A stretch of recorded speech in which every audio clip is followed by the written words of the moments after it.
say together the pledge.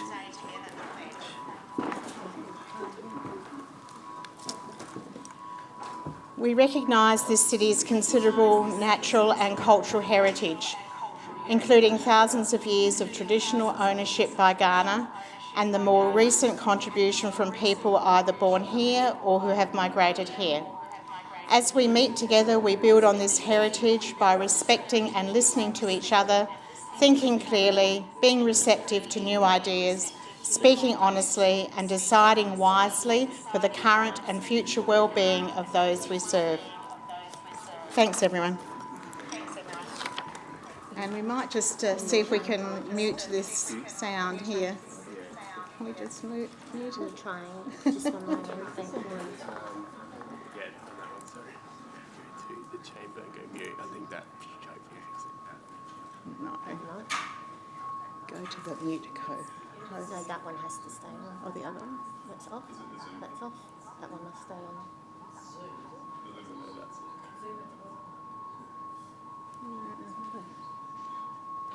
Sorry, everyone. We're just dealing with a little technical hitch. Just hang on a moment. Is it just us that can hear or can everyone else? Everyone can turn off the lectern mic off. It is off. That's off. That's on. It's off. Okay, let's get started. I'm declaring the meeting open with our reading of the pledge that we've just had. And the first item of business is the confirmation of the minutes. Do I have someone? Thank you, Councillor Themeliotis. Thank you. Councillor Bell? Yes, thanks. I'll second. Thank you very much. Are there any questions? Any debate? All those in favour? That item is carried. Thank you, everyone. Next item of business is the Mayor's Report, item 5.1. Do I have Councillor Themeliotis? To move, thank you. Thank you. Councillor Bell to second. Yes, I'll second. Any questions? Any debate? All those in favour? The motion is carried. Thank you very much.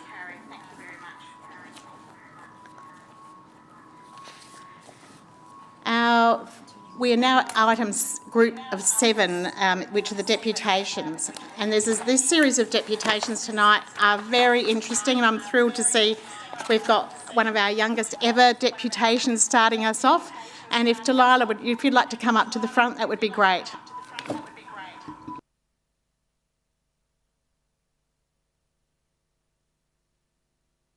So Delilah's one of our young people in our Youth Advisory Committee, and she's preparing a deputation tonight on a cleaner, environmentally friendly Port Noarlunga. And you have 8 minutes, and at the 6-minute mark you'll...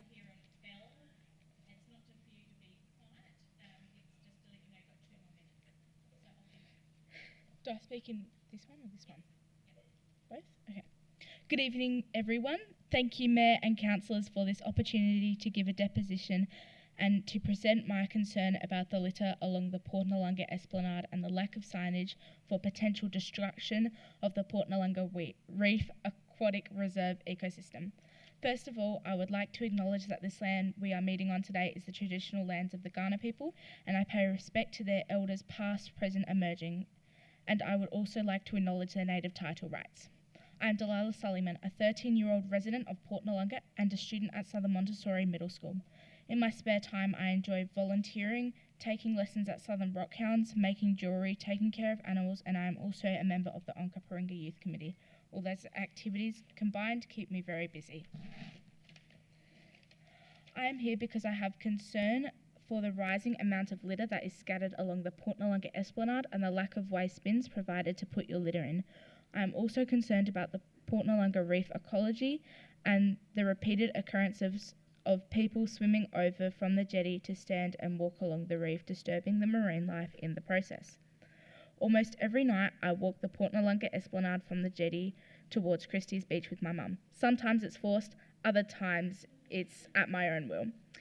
Apparently it's good for your health, she says. The view is amazing, especially those magical sunsets, and it's a relaxing way to end my day. I love where we live. However, it's really upsetting to see large amounts of litter that sit along the esplanade, in the bushes and the spaces where people can sit. One area in particular, between Port Noarlunga Jetty and Tutu Wirra Reserve, there are no bins, even though there are 2 viewing points nearby where people are able to sit and take in the stunning surroundings. These spots often have lots of litter scattered in the area. There are 2 bins located over the road at Tutu Wirra Reserve and a further 2 bins located either side of the jetty, but none in the 500 metres between. A whole lot of litter is always present when I pass by, and there are many times that me and my mum have stopped to pick up the litter, as sometimes I walk with a plastic bag and a rubbish picker. I am so worried that this rubbish will ultimately end up in the ocean, as I have seen before. The other reason I am here tonight is to discuss the need for clear signage at the end of the jetty that focuses on informing people how they can play a part in protecting the ecology of the Port Noarlunga Reef Aquatic Reserve. Before I go any further, I would like to acknowledge that I do understand the Aquatic Reserve is under the management of the South Australian Government. However, this is not a management issue, this is a signage issue. Time and time again, I have seen people swim from the end of the jetty to stand up on the reef and walk along it, disregarding the ecology of the reef. At the end of the jetty, there is no safety information provided about why it is important to protect the reef and why we should keep ourselves safe at the same time. The current signage at the jetty states no dogs, no camping, no jumping, no diving, no fires or fishing, but there is nothing to tell people about walking and standing on the reef itself. For people making decisions about their behaviour, they need information, and there is none. In fact, most of the information about the reef is all underwater on the 12 plinths that form the diving trail. But if you don't dive, you don't know what's in and on the reef. My idea will benefit the local council because Port Noarlunga Beach and Reef is regularly identified in the top 5 beaches across Adelaide, featured on the South Australian tourism website often. Now summer is here, and Port Noarlunga being home to lots of large-scale events, more and more people will visit this area, which means we have an opportunity to showcase Port Noarlunga as a beautiful, fun and litter-free place to visit. A suburb that takes care of everyone, including local wildlife and marine life. I have photos here today of the litter along the esplanade and public walking on the reef, which is not a good sight for locals or the tourists. Having extra bins would reduce calls to council to get them emptied. The Port Noarlunga Reef is home to many exotic types of fish: sharks, sea lions, octopuses and dolphins, as well as a wide range of coral species: green coral, common kelp and sea stars. I know the reef is a marine protected area and should be protected under the International Union for Conservation of Nature.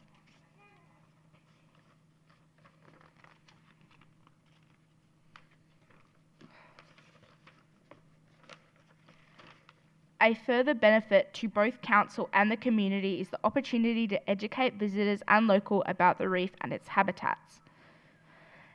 This is a chance for council to help inform others through signage about the dangers and impacts of stepping on the reef can have. I would like to see more signs advertising, if you step on this reef, you are destroying these animals and their habitats.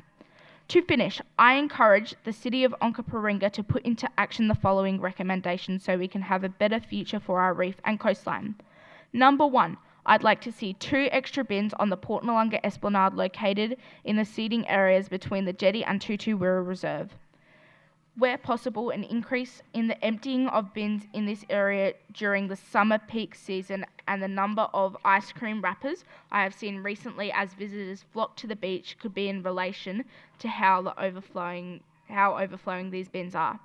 Number 3, large signage at the end of the jetty and the beginning, stating how it's a protected space and the dangers of walking on the reef and impacts this has on the ecology, and walking on the reef should be prohibited.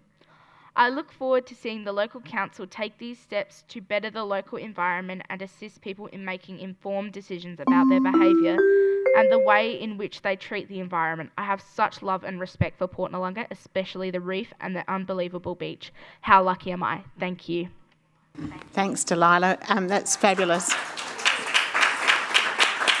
Delilah, would you like to just stay up here? Are you willing to take some questions? I think we have Councillor Platten. Thank you, Moira. It's like I can hear you twice. Thank you, Delilah, so much for your presentation. It's great to have people here advocating for their local community, and I know how much of a part you play in that, so thank you. Can I ask a couple of questions to administration, or is it, yeah? Do we have an increase in bins for the summer period along the esplanade? You help us with that? Thank you.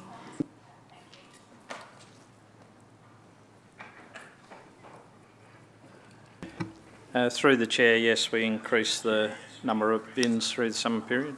Okay. And another question to administration: is it currently illegal to walk on the jetty, on the reef? I can't answer that. I wouldn't know. Ian, you'd have to take that on notice. That's okay. Delilah, if we were to take one of your top 3 suggestions, I think bins is something that's easily done. In order to stop people walking on the reef, what would you propose that the council do? More signage to definitely make people see what their actions are doing to our environment. Yeah, that's what yeah. Thanks, Delilah. Councillor Wilkes, you've got a question.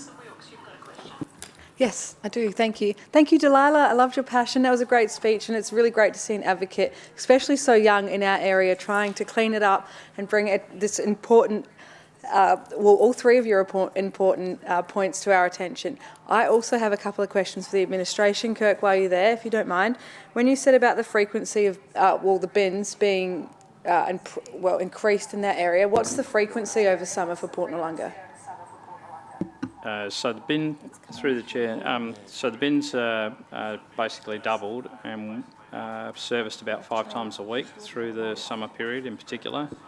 We also monitor the bins for how full they are, yes, and we'll increase them accordingly.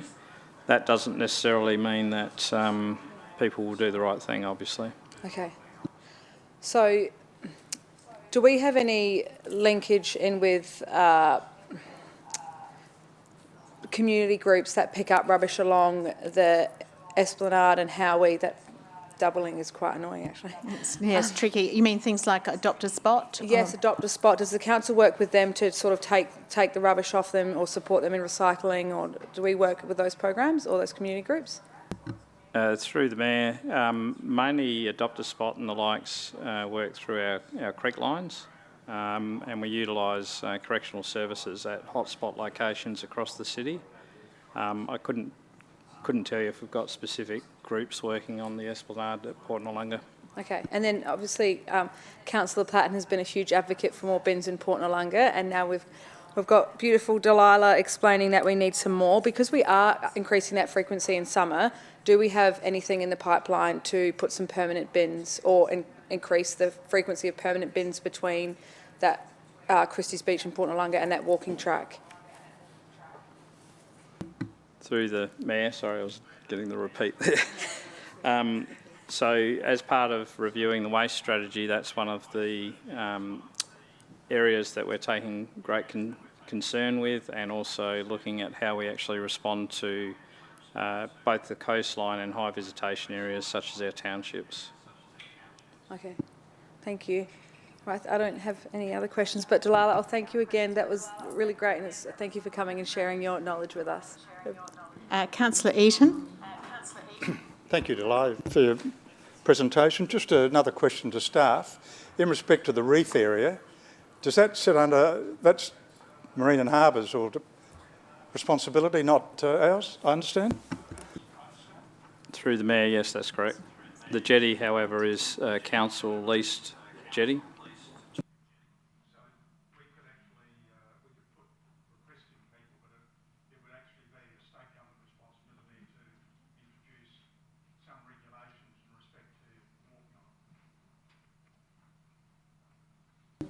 Thank you.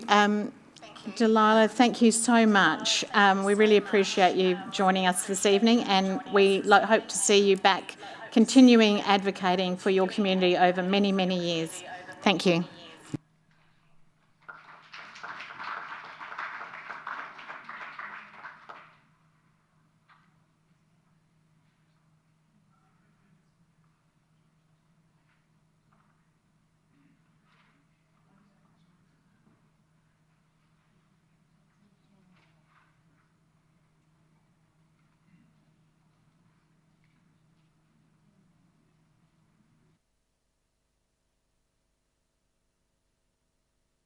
Called ITM. Sorry everyone, we are having some technical tricks, but we are going to keep the show on the road. So I would like to invite Carly up now as our next deputation for this evening. Carly Zanini is going to talk about the Happy Valley Sports Park Playground upgrade, and you're very welcome this evening. And just a reminder, you have 8 minutes. And at the 6-minute mark, you will hear those bells, which is not to say it's time to stop talking. It's just time to let you know you've got 2 minutes to spare. And your slides are up, and thanks, Sue, for helping. So, and you're happy to take questions afterwards? Okay, so it's over to you. Great. Nina Mani, Mani Napudni, Nainari Kali Katanya, Nai Aberfoyle Park Anaku. So I learnt that Kaurna language in a workshop with Jack Buckskin that you may have heard of in our community. He's awesome, and I'd encourage that for the council if you're interested. So I'm here today to talk about the Happy Valley Sports Park Playground upgrade. Thank you for having me. So I, as I said, live locally in Aberfoyle Park. I've got 2 young children, so this is the kinds of things that I'm now interested in the community. So I would like to talk to you about this playground and the classification and categorisation that it falls under in the open space management plan. So obviously this is a really significant part of our community. It's a very, very popular sports and recreation area. So the sports and facilities associated with the Happy Valley Sports Park include the tennis courts, the BMX tracks, the cricket pitch, the lawn bowls, the football oval. It's frequented by people within our area, but also outside of our area who come in to use the facilities. It has a small playground on the site, and that's what I'm talking to you about today. I know that this is used frequently by the local community. We go there at least every weekend. And my children go to a local childcare service, and I know that they go to this playground a lot. So this playground in the open space management plan falls under the regional active park categorisation. So regional playgrounds, so in the open space management plan, playground spaces are categorised by the catchment areas that they fall into. So there's regional, district, neighbourhood and local, not by their subcategories of active, family and passive.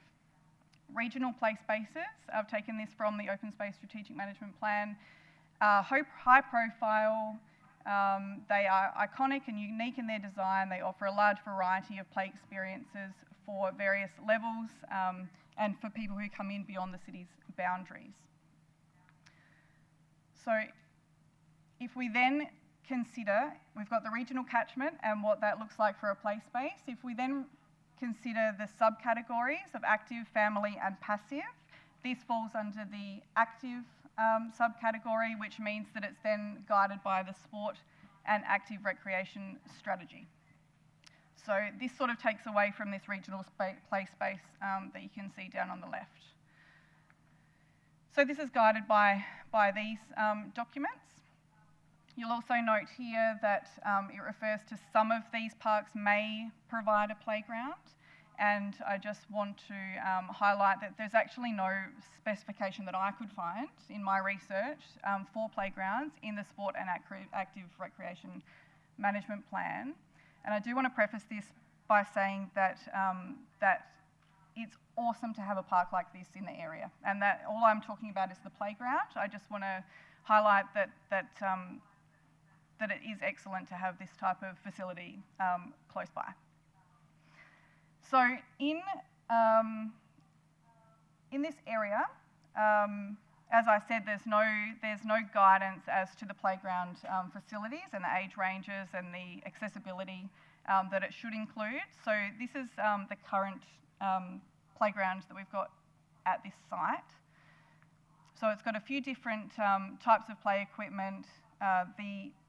There's a lot of plastic on it, and it's not wearing great in the weather and the usage that we're seeing in this area as well. So there's a lot of families that are coming for sports every weekend, and so it's getting a lot of use from the weekends, but also through the week when there's different services using, different people and community services using this playground.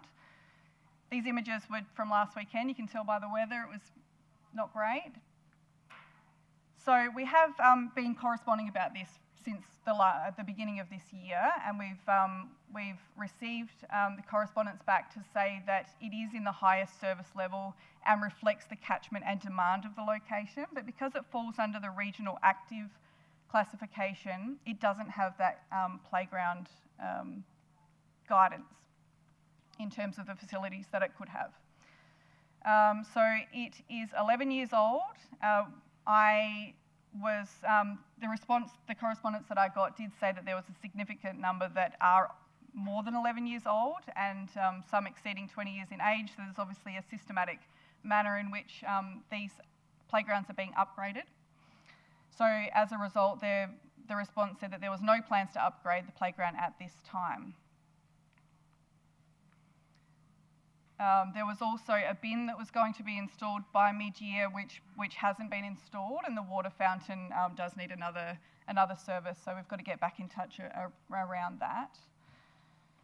So what I'm proposing is really how this is classified. So being a regional active park, as I've said, this doesn't actually have any guidance as to what a playground could look like in this space. If it was a regional family park, there's really clear information and guidance as to what that can look like. So there's a few different options around this. The playground site could be changed to something like a regional family park classification so that there is more understanding of what we could put into that playground space. All the specifications for playgrounds could be addressed in the Sport and Active Recreation Strategic Management Plan so that there's more guidance in that. Or the Happy Valley Sports Park playground upgrade prioritisation could be elevated in the new Open Space Strategic Management Plan. So I just wanted to note as well that cost is a major barrier to participation in sports, which has been identified in the Sport and Active Recreation Strategic Management Plan. In South Australia, approximately 1 in 10 children live with a disability and can face barriers to using playgrounds and community spaces. The difference in the catchment areas are designed for different lengths of stay. So the local subcategorisation is up to an hour, neighbourhood is 1 to 2 hours, district is 2 to 4 hours, and regional is a full day. So this is regional. So we're looking at families that are spending an entire day there, and what does that look like, in particular for children who might have accessibility issues or are not able to do the traditional sports that are offered in that precinct. So what could we do to create more accessibility and inclusion?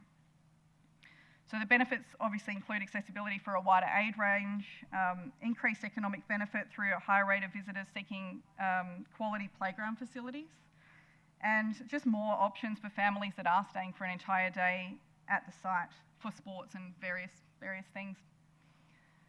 So, you know, it has the opportunity to be reimagined to consider a more inclusive environment for a wider age range and better accessibility. I've got a 2- and a 4-year-old, and essentially the swings are really the only thing that the 2-year-old can sort of play on. So, Thanks, Carly. Appreciate your time and thorough, comprehensive deputation this evening. Are you happy to take questions from people? Yep. Do I have any questions from anyone? Councillor Themeliotis. Thank you, Carly, for your presentation. So I just want to be really, really clear. So all you're asking for is a reclassification of the park, because then different service levels will be considered as part of that, and that may provide better opportunities for the park. So you're not necessarily saying to council, go spend money and redevelop the park straight away, but look at the park under a different lens. Under a different lens, absolutely. Perfect. So it's not so much that it's changed the classification as a whole from regional active, but just consider that playground as potentially being regional family. Yep. Got it, thank you. Councillor Wilkes, a question? Yes, please. Carly, thank you for your presentation. I loved it. As a mum, I know how important parks are, and especially when you've got other kids playing at sporting facilities and whatnot, it's good to keep them busy. I was wondering if you had approached any of the sporting clubs in that Happy Valley Park, in the area, about funding opportunities or fundraising, or how, if this was changed and did get a different classification, how it could be paid for or funded? I haven't, but that's a great idea. I do have the contact details for some of those people, so that's definitely a pathway that we could look into. Cool, thank you. Councillor Themeliotis? Yeah, Carly, just off the back of that, so if that reclassification does happen tonight and it's successful, you would then take that next stage and start maybe a bit of advocacy on... Yep. Thank you. Councillor Dew. Thank you for your deputation. A couple of things. So obviously you're aware that our open space engagement's currently taking place, and communicating and adding your reflections, and that would be a really great opportunity.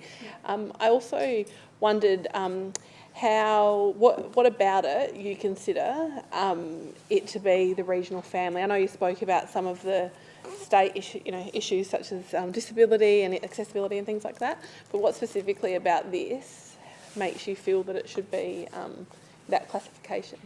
Essentially, because it falls under a regional active park classification, it then falls into the sports and recreation plan, which means that there's actually no specification around playgrounds in that plan. So that's what the issue is. There's a barrier there that sort of says there may be a playground, but there might not. So essentially, it could be either that playground site becomes a regional family park, just on its own, or the sport and active recreation plan just looks further into what a playground could actually look like. Yeah. Thank you. Thanks very much. We really appreciate you bringing it to attention. You'll be aware that there is a notice of motion later on in the agenda. Feel free to stay for the rest of the meeting if you'd like to listen to that debate. Thank you again for coming, Carly. Thank you. Thanks for having me.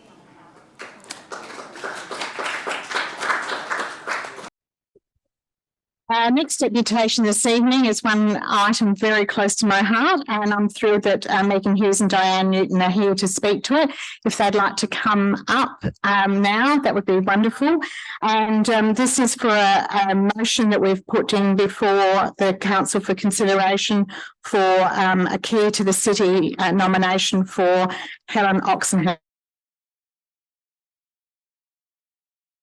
It's between you, and at the 6-minute mark you'll hear a bell, and we apologise for the sound troubles that we've got, but please keep as best you can to the challenge that is. We do need to keep it on for the recording, unfortunately. Yeah. Over to you. Excellent. Thank you very much. It's with great pleasure that I can speak to the nomination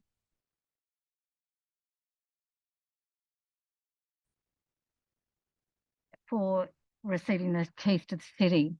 I met Helen Oxenham when I was manager of Southern Domestic Violence Service, and had heard of Helen and her work in the region when I was in that role.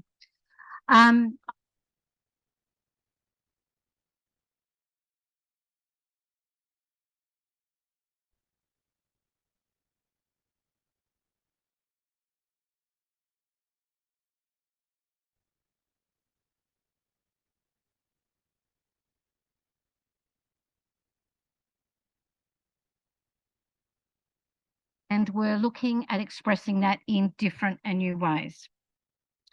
I searched Helen down because I thought that her story, or what I've heard of her story, would be really valuable for the women to see that there is history in this place, and that she was part of creating a culture that was really first. You know, that the first element of that culture was built with Helen and sharing women's stories.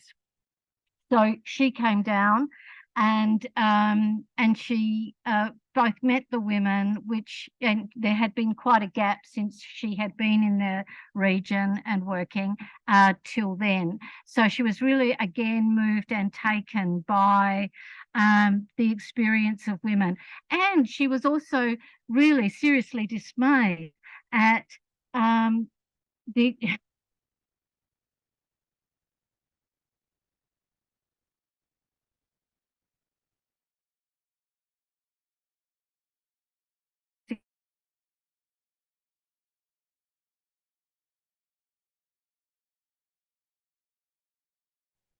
we need to remember that a topic for discussion in the 70s. For many, it remained a woman's life. You were lucky and considered lucky if you hadn't experienced domestic violence at the hands of your partner. So it was she was doing something that was new and quite different, and a bit, you know, and quite a radical thing to kind of bring this out into the community. Emotional and psychological violence were just not well understood or taken seriously. We've got language like gaslighting that, you know, kind of talks to that a bit.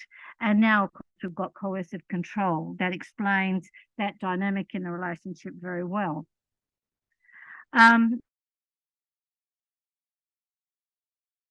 Suffered in silence, were shamed by their experience, and there was literally no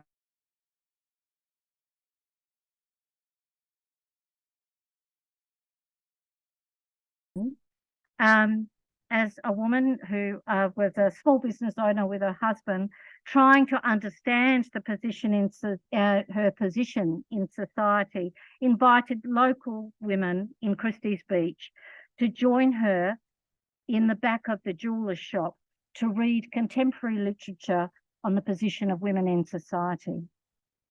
And this became the open door for women to share their experience in their tortured lives at home. And this was the beginning of creating conditions in the community which allows women to share their story and to stand up for themselves.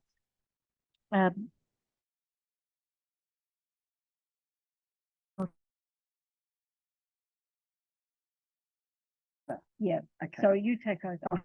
Yeah.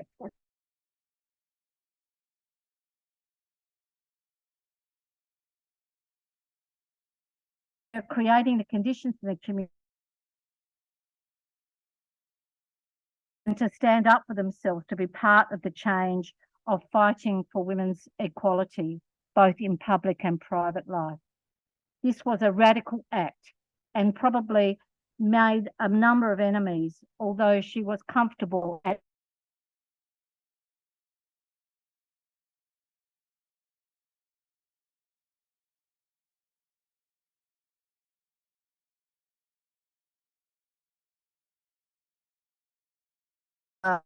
first met Helen in the 70s, dare I say it.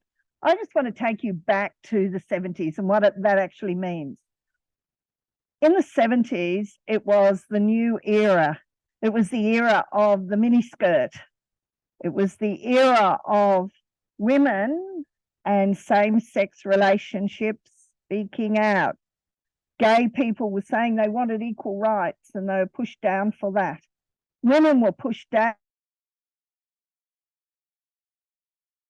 of smoking dope, the hippie movement.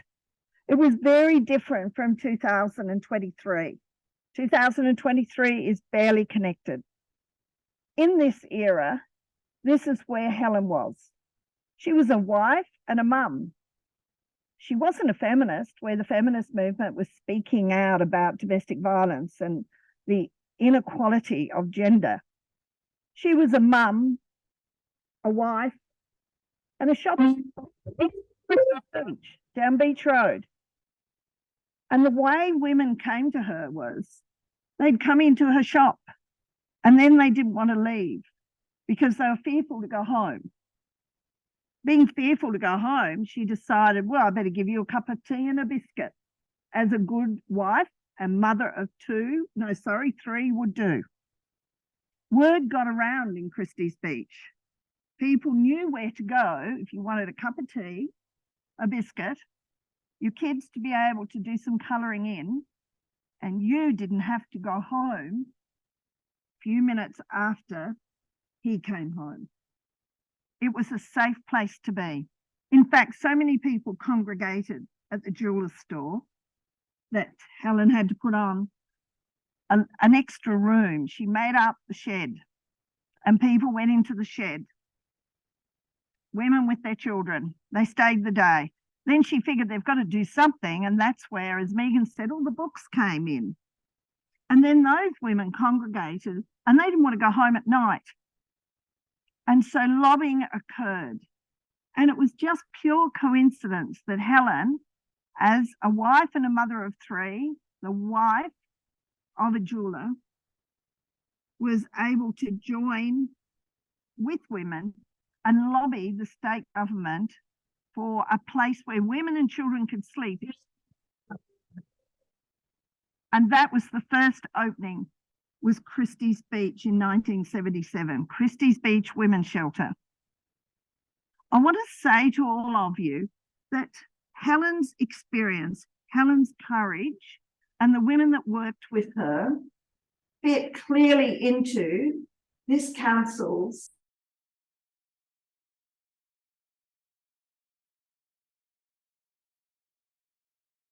talks about safety, talks about communities.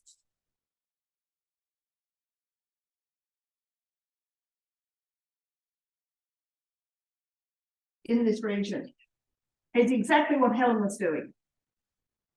To be able to say, we have action, not just words in a strategic plan. Part of our action is we hold up people that stand for what our strategic plan says.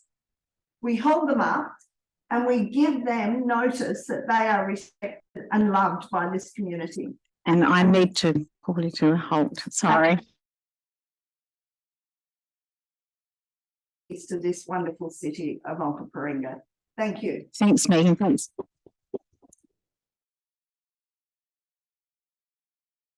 Checking, you're going to take questions? Yep. Do we have any questions? Councillor Chu.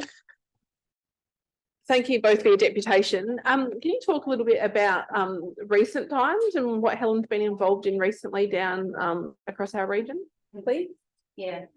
Well, and it came really, you know, it's called Spirit of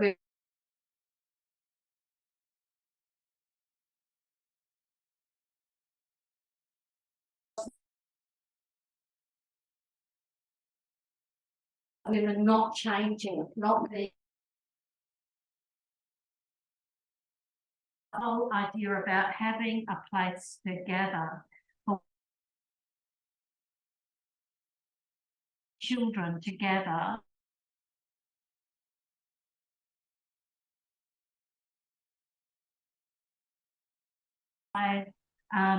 The loss and the trauma that they've experienced in those relationships. So the idea of the ripples monument emerged. Of course, we were first into one in Christies Beach, so that was really lovely. So now, yes. So So really, that's been a major part of her work. And in that, really talking about the need to, be a part of the advocacy of more resources going into this.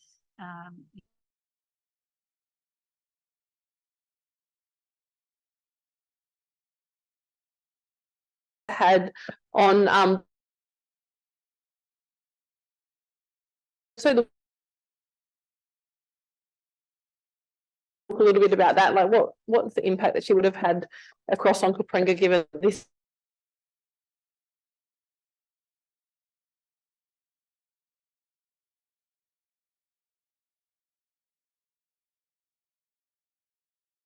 Not only to her own experience as a child, where she, her family went through an enormous, terrible domestic and family violence, but for the women, it's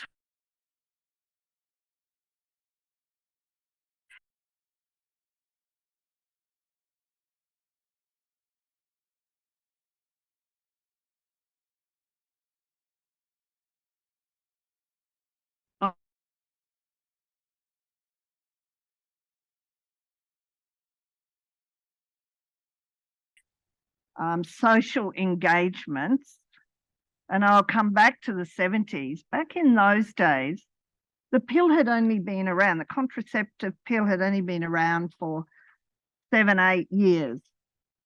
So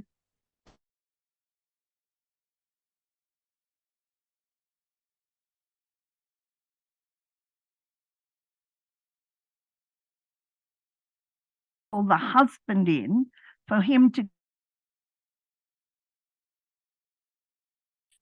the Christian priest or minister could go on the pill, write the letter to the doctor or the husband. So time. What I would add to that is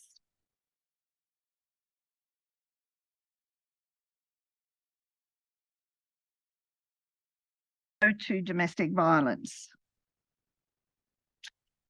Lo and behold, Helen and her daughter, Heather,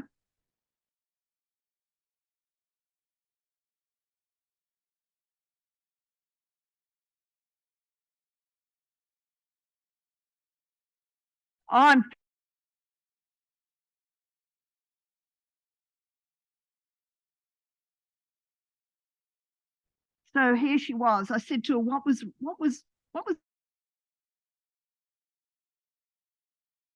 thinking blood was at the march. Sat there the whole time where they were singing. And their wisdom. So if you're looking at leaders in this community, leaders that are connected still to the community when you're in your 90s, I don't think you can go past Helen Oxenham. Thank you. I can't see any more questions. Thank you so much for coming. And I certainly one of the first stories Helen shared with me was putting people in the boot of her car, so they were safe enough to leave Beach Road. Mm-hmm. So Beach Road's been a really important transformational space in our city, and it will continue to do that, and Helen's one of the reasons for that. So thanks for coming tonight. I appreciate it to speak on her behalf.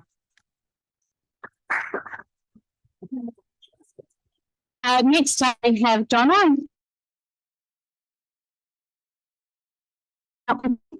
You see it? I got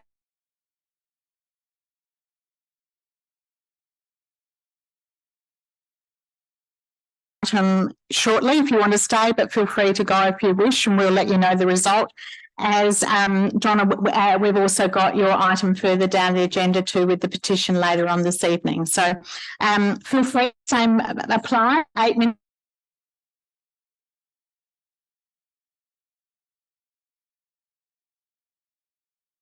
Go. So you're very welcome. This is Sue.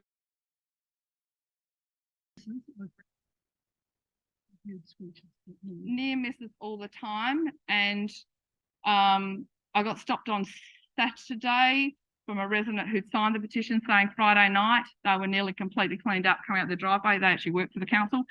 We're just about had a complete. So it's purely us using strategies to try to get out. Why am I moving that out? I listen for cars. I've been doing that for the last 5-6 years. We're lucky. We probably were big enough. We could, with my mother, solve the problem in short term. We could extend and have another end. We can come out where the brakes were. So we managed to give ourselves a few more seconds for that part. That driveway is not always usable, that part also. So the other driveways don't have that choice. There's nowhere they can shift their driveway to do anything. So yeah, it's number of people soon. Apartment a bit late. What we're doing is going here, brakes, going here, brakes. So it's inevitable. And speaking to residents who are closer down to Pizza Tecker, they hear the skids all the time of them trying to come out around that corner, and that has nowhere. There's no jiglets, which is stunning. We're not going to get rid of those. And the creek, there's nowhere to move. There's actually nowhere if you make a mistake to go. It's inevitable. A third doctor, partners say emergency nurse at Flinders.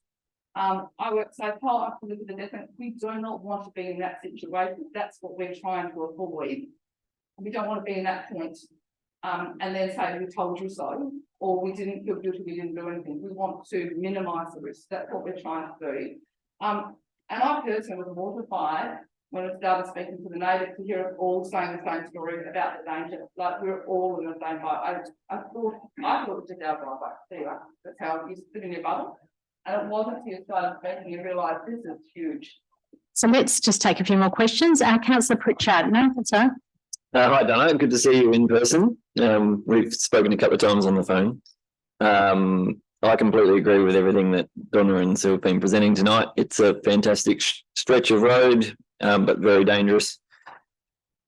As a question, I guess, what would lowering the speed do in terms of the total time it would take to get from Main Road to McLaren Vale through to Foggo Road?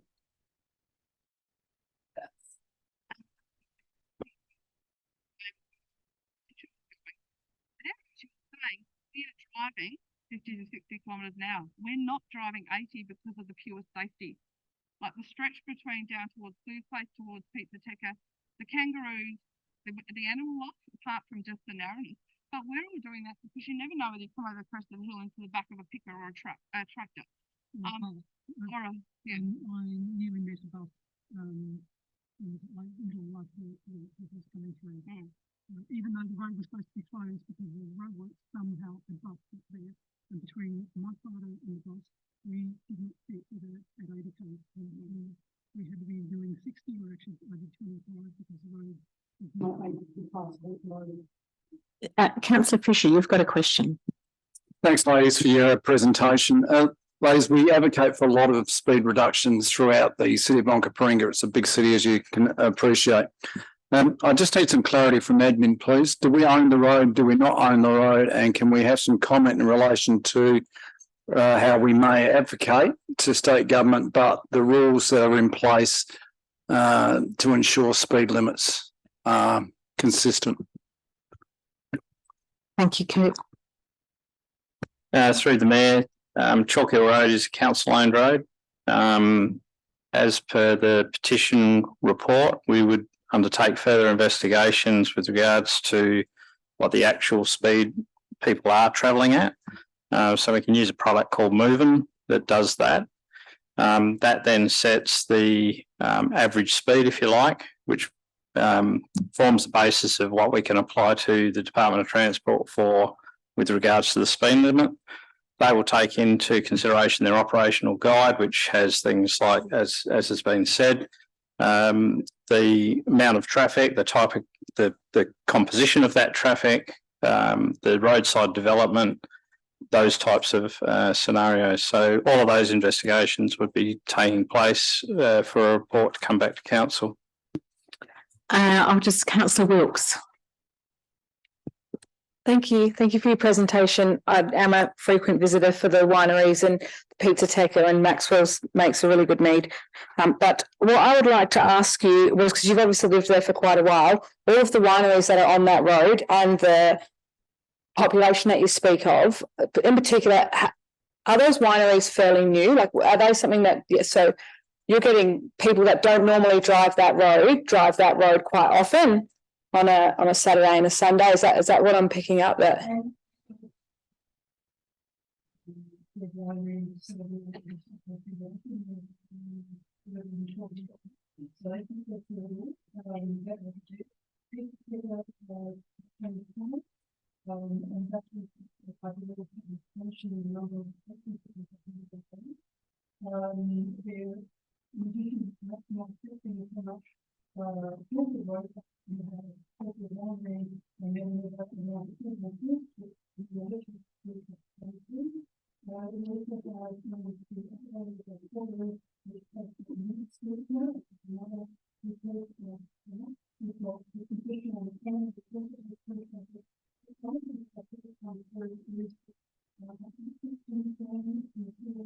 Yes.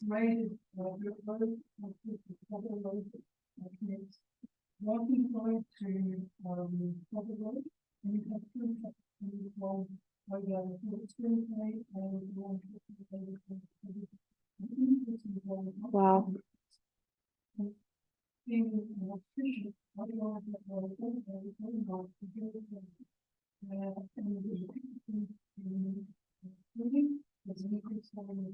Wow. So you've got multifactorial reasons of increased volume traffic. The other thing that I mentioned was about the size of the tractors. There's also the size of cars. If you look at cars today, they have actually increased in size, the number of them.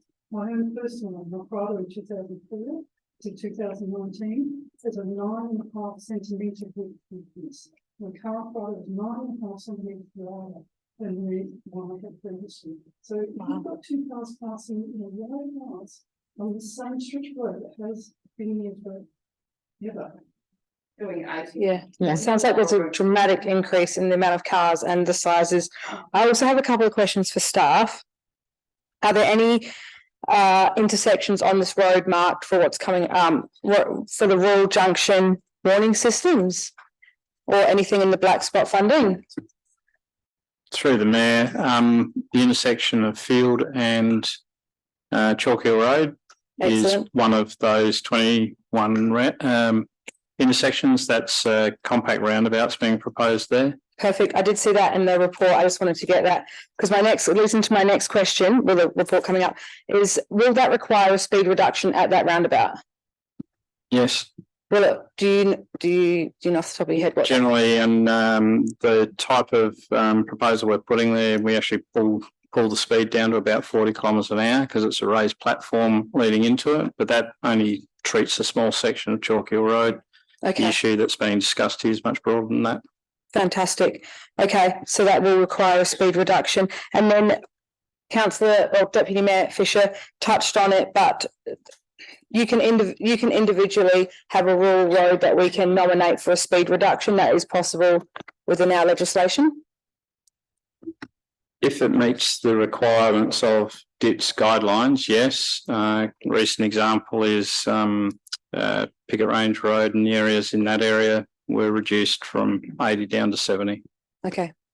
And some of that information is also in the petition report in our papers tonight, so people can reference that too. There is one. Do you have another question? Councillor Platten. Thank you so much, and thank you for your presentation tonight. I have a question for administration through the chair, if I can. Given the deputation and the petition that we've received tonight, is this something that administration will move forward, or would it require a notice of motion from a councillor? Through the Mayor, no, staff will move this forward regardless of the petition outcome. We would do so without a petition in any case. So thank you both for coming tonight. And I know I travel on that road many times a week myself, so I understand exactly what you're talking about. And I think it's really valuable for you to bring such a detailed and thoughtful presentation to the attention of all the chambers. So thanks for coming this evening.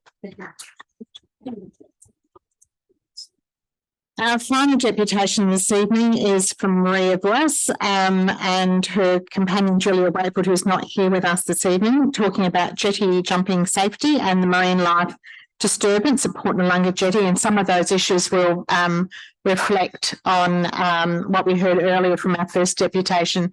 So if you'd like to come up to the lectern, thank you, Maria. And just to remind you that there's 8 minutes and we will ring a bell at the 6-minute mark so that you're aware you have 2 more minutes to go.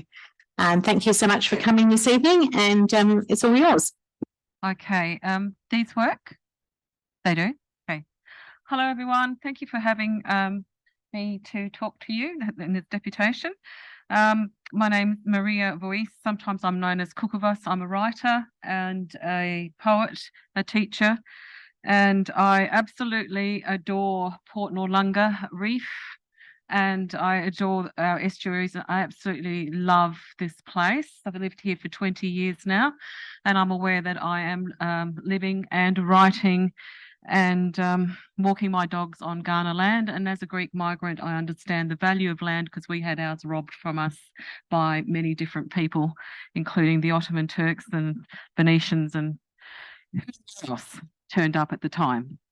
Okay, so I'm here to talk about the vexations of summer.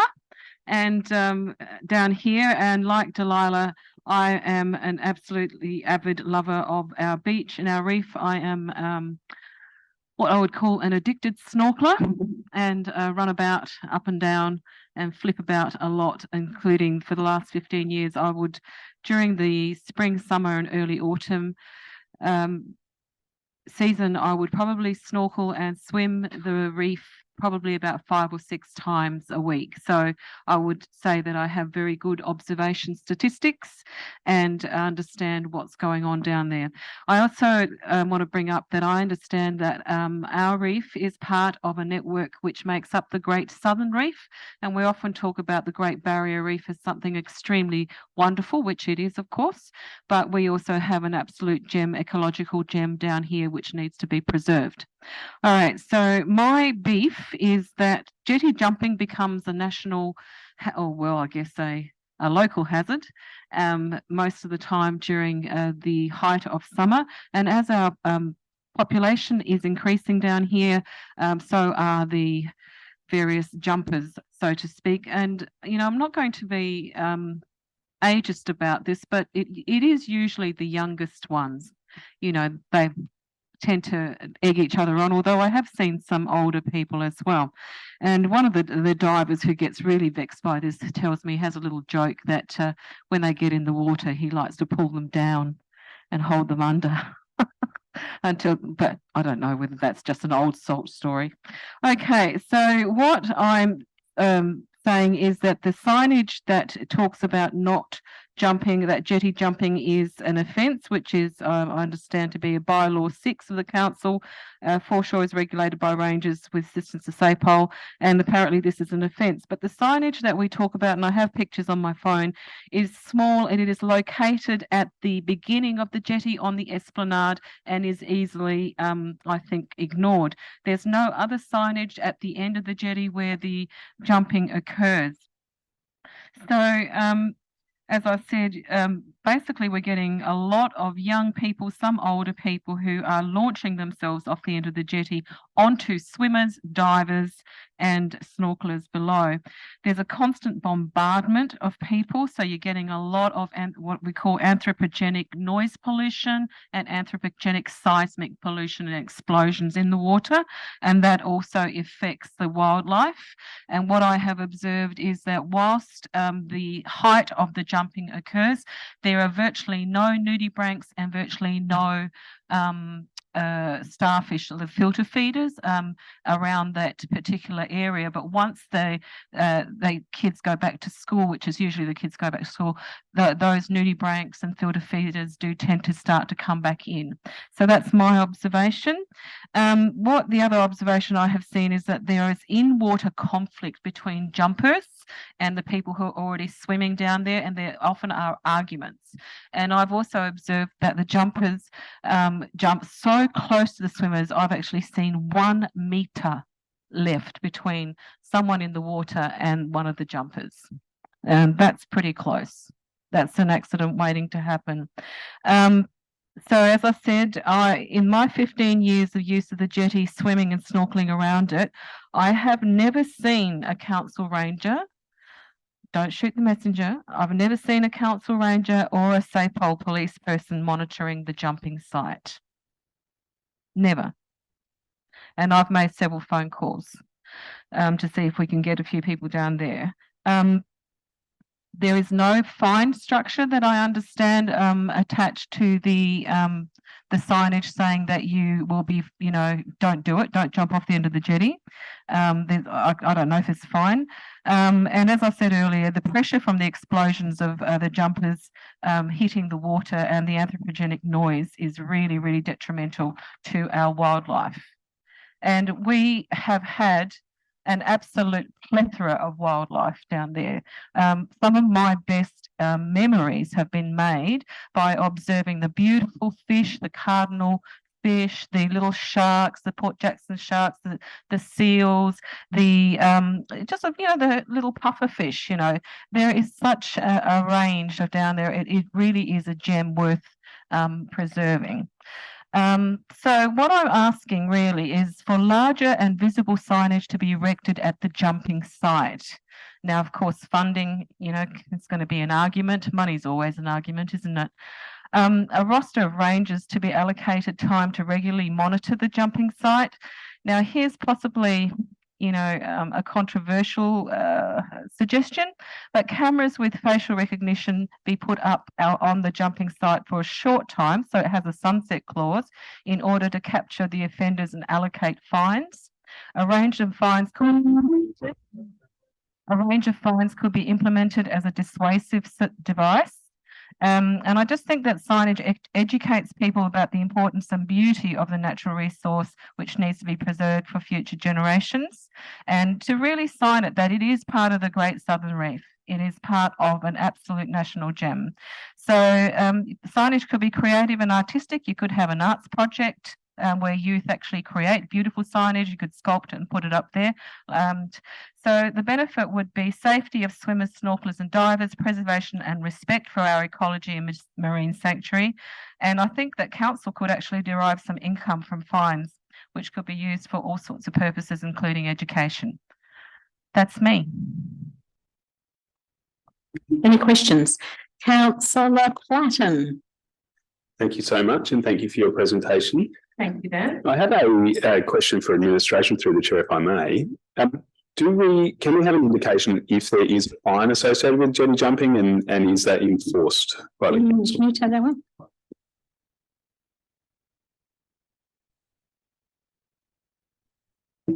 one? Through the chair, yes, there is a penalty attached to the expiation offence, which is created under the bylaw. The challenge is, or one of the primary challenges is, as our deputants alluded to, it's primarily children who undertake this activity, and we cannot actually issue an expiation notice to a person under 16 years of age. Any further questions? Thank you, Maria, for bringing all of those issues to our attention and for adding to the earlier presentation from Delilah as well. We appreciate you coming this evening.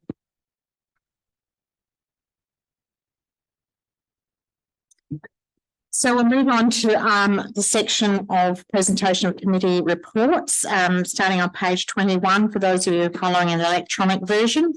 And the first item is the CEO Performance Management Committee minutes. Do I have a mover? Councillor Platten. Yes, I would love to move it as a week. Seconder?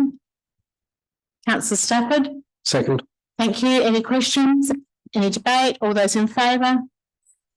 That item is carried. Thank you very much. Item 8.2, Strategic Directions Minutes. Mover, Councillor Dew. Sure. Councillor Themeliotis, second. Any further questions? Debate? All those in favour? Thank you very much. Next item is item 9.1. So those of you who are following along, we are up to page 31 Councillor Drew, are you moving this motion? Yes, thank you. Do you wish to speak to the motion? Yes, please. And can you just identify which sections, 1, 2A or 2B? 1, 2B. 1, 2B. Thank you very much. Go ahead. Courageous, tenacious and nurturing are 3 words I would use to describe Helen Oxenham.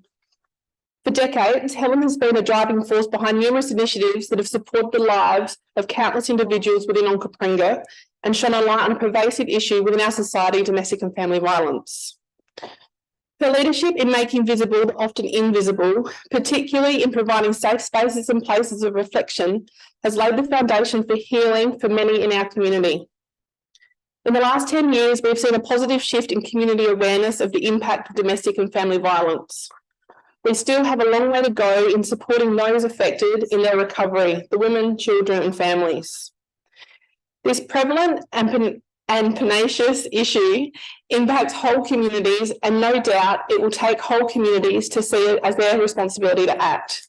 Police on the front line, services responding, neighbours to call it out, teachers to educate and everyone to say enough is enough. I met Helen approximately 8 or more years ago and was struck when she asked me why we have war memorials and monuments for people, but we don't have a place to honour those who have lost their life to domestic and family violence. I hadn't thought about it like that before. This inspired me to join the working committee that Helen and her daughter Heather initiated to establish a place of reflection in the city of Onkaparinga. The working group led by Helen and Heather created community momentum, empowered those affected to share their stories, which led also to the support of the city of Onkaparinga for a place of courage, a memorial and place of reflection at Rotary Park, the first of its kind in Australia. Helen's story isn't isolated to Onkaparinga. Not only are these monuments located at Rotary Park and at Seaford, but they are now popping up across the state. Helen, Heather and others have inspired more local councils and government to see the need to respond. Art has been used in a public space to provide a provocation. As many community events and activities occur at Rotary Park and at Seaford Community Centre, many conversations have been initiated. Many, I am sure, would not have happened if it wasn't for Helen's vision. Mayor Weir and I were recently invited by the Lord Mayor, Dr. Jane Womack-Smith, to attend a civic reception at the Adelaide Town Hall in regards to a central location for a place of courage in South Australia. Mayor Weir has spent decades involved in the domestic and family violence sector and is also aware of Helen's work. After hearing again about the profound impact Helen has had, we both agreed it would be fitting that it was brought before you tonight for consideration for Helen to receive Onkaparinga's most prestigious recognition, the Keys to the City. Helen, at the age of 92, continues to inspire generations. Her perseverance across the decades, facing so many barriers, hasn't stopped her in being a voice of people often voiceless. Helen has inspired the domestic and family violence sector in our region. She has been a constant ear for the women and children affected. She has shown what one person can do with so much support of others. In Australia, on the 23rd of November, 53 women were reported to have lost their life at the hands of someone they knew. Helen's commitment to the values we hold dear is unparalleled. I can't think of anyone at this moment in time who is more deserving of the keys of the city than Helen Oxenham. I hope you'll support this motion. Thank you. Do we have a second? That's Themeliotis. Yeah, happy to second. And I'll speak. Yeah, please. And only very briefly, because I think Councillor Drew's really done the service there and said a lot of things. And I just want to talk about my experience with Helen in the previous chamber when I had an opportunity to be acting there. Helen gave me the opportunity. We sat down together and we had a really long meeting talking about what's happening in the South. And one thing Helen does when she is talking to you about the issues of domestic and family violence in the South, she takes your hand and she looks at you and she just gives you her everything. It's like she's looking into your soul. And she took my hand, not just because I was the acting mayor at the time and I probably felt I had a bit of sway in things that are happening and I was a bit of a loudmouth in the chamber and she saw a couple of things I was doing. But it was to say, and she held it. And it was to say, I need people like you to carry this on. Like she is future planning. And Helen and Heather are both very deserving, both very, very amazing women. And just that conversing and that touch and that the way she was just sharing with me the importance of people like me, people like Councillor Dew and Councillor Greaves, and not just the women in the chamber, but the men in the chamber standing up and speaking about domestic and family violence and sharing services and information and being open to have that conversation is really, really important. Councillor Dew mentioned that, and only in a couple of weeks ago, we heard that multiple women in South Australia had lost their lives at the hands of men known to them. And what Helen did was, not only does she speak about the issue, but in those early stages in the 70s, as the Deputation was speaking about, she actually just took some action. She just said, I'm going to do something, and this is what I'm going to do. The first thing I'm going to do is I'm going to open my doors. I'm going to make that cup of tea. I'm going to offer those biscuits. I'm going to bring those books in. She started taking action. And now, because Helen is, she's getting older, she's looking for people like us and other levels of government to step up and hand in hand make a strong stance. So along with Councillor Dew, I absolutely commend this motion. Helen is an amazing lady, and if you've been in her presence and spent time with her, I can't explain it. But she definitely makes you feel really safe, and she makes you feel like me as a young woman, I have a purpose to continue on the work she's doing. Thank you. Thank you. Councillor Wilkes. Thank you. I've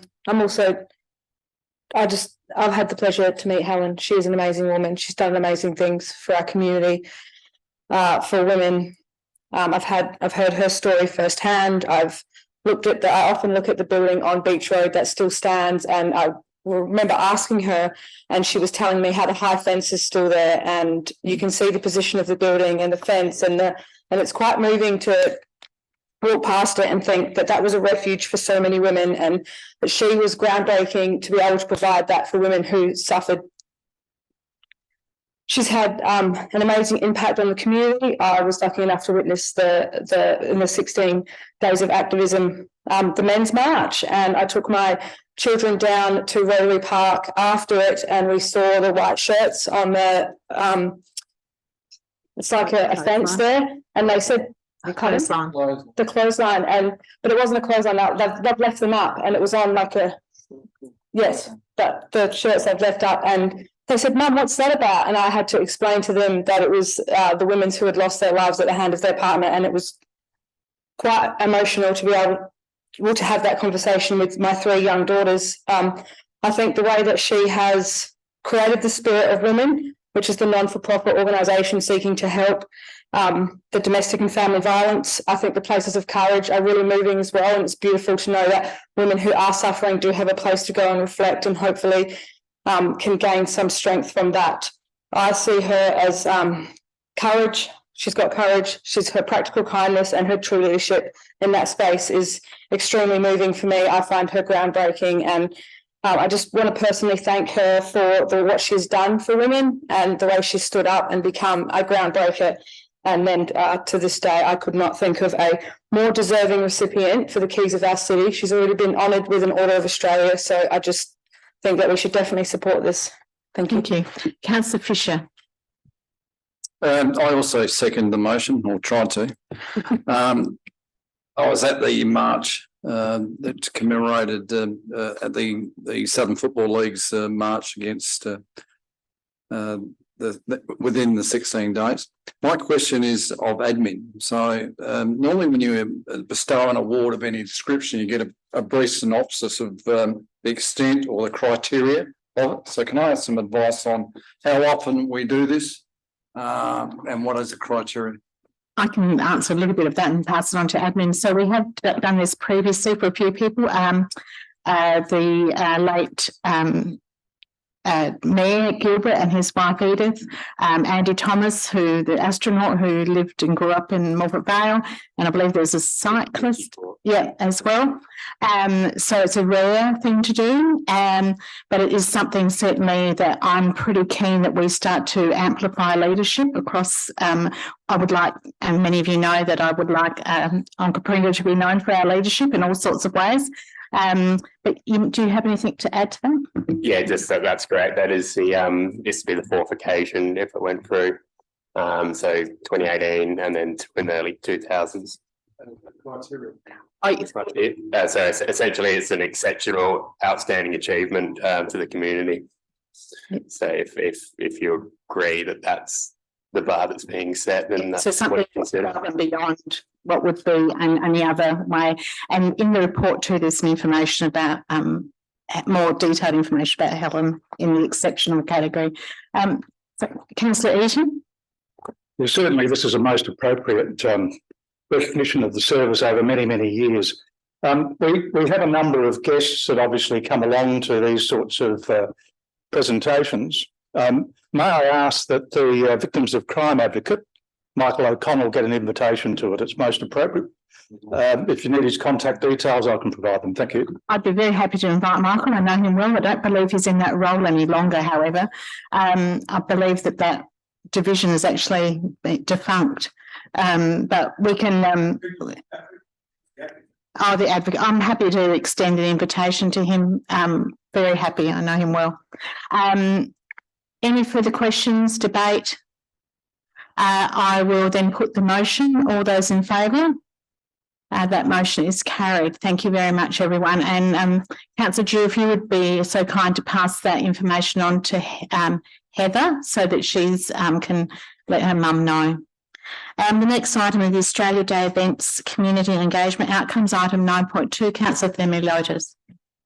Yep, happy to move the motion. I'll only debate really briefly because I had to watch the previous debate and the things I said in that previous debate that brings me to where I am right now.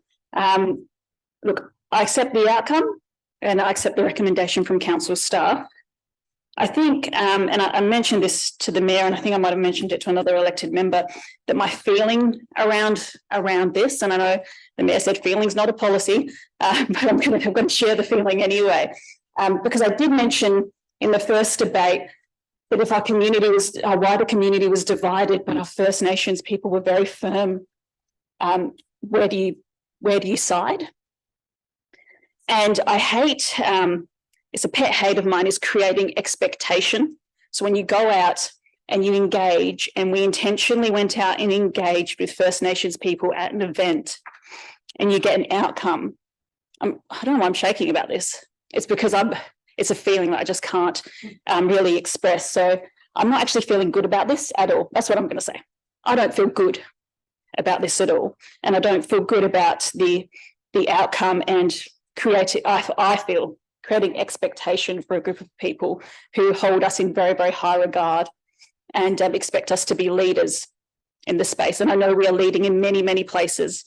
And this isn't against any particular person. It's just a feeling that I just wanted to share. So I'm moving the motion as is, and I hope that someone will second the motion. Thank you very much. Councillor Eaton. Yes, I'll second it too. I've really got nothing to say. Thank you very much. Any questions?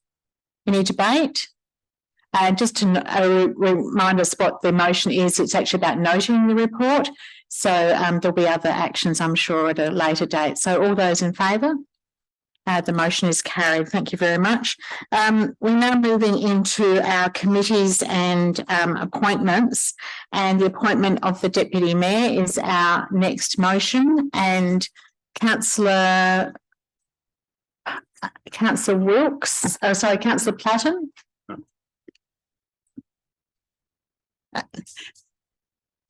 Councillor Wilkes, can I please move this motion and appoint Councillor Platten as Deputy Mayor? Okay, and so not section 2? Definitely not. I'm just checking that that's. Do we need to do the conflict of interest now or not? Nominating. It says appoint. Sorry, to nominate. So it's nomination. I'm sorry, I read it. Yeah, take that. So we take a nomination. We're just doing the nominations at the moment. We're not doing the appointment. So we're calling for nominations. So are you nominating? I'm nominating. So in that case, Councillor Platten, have you got a conflict of interest you'd like to share with us? Yes, I do have I'd love to accept the nomination, and I do have a material conflict of interest. It's direct and personal relating to an allowance that I will receive as if I was elected Deputy Mayor. So can I ask you to leave the chamber? Thank you very much. Are there any further nominations?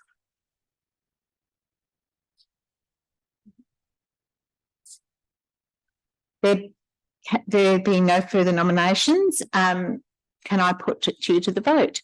All those in favour? Oh, hang on. What do I need to do? Second it. Is there a seconder? Sorry, Councillor Greaves, are you seconding? Thank you. Yes. Thank you very much. Thank you for picking me up on that. Now, I would like to provide the opportunity to vote. All those in favour? The motion is carried. Thank you very much. If someone can let Councillor. Yeah, thank you.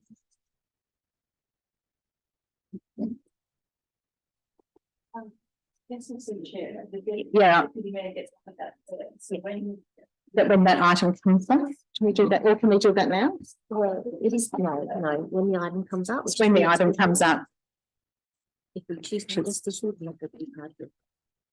Okay, welcome back, Councillor, and we look forward to you making a very successful contribution and following in Councillor Fisher's steps as Deputy Mayor. So thank you. Welcome to that role. Our next item is 9.5, which is the Council and Committee meeting frequency. Councillor Eaton. Oops, hang on, I pushed the wrong. Yes, look, I'd like to move it. And I'm talking about 2.A, so the council appoints all elected members to the Strategic Directions Committee till the 12th of December 2024. 24, yeah. And that if the Deputy Mayor accepts it, that the Deputy Mayor chairs the Strategic Directions Committee meeting. Yeah, so I'm just going to, thank you. So can we do that now?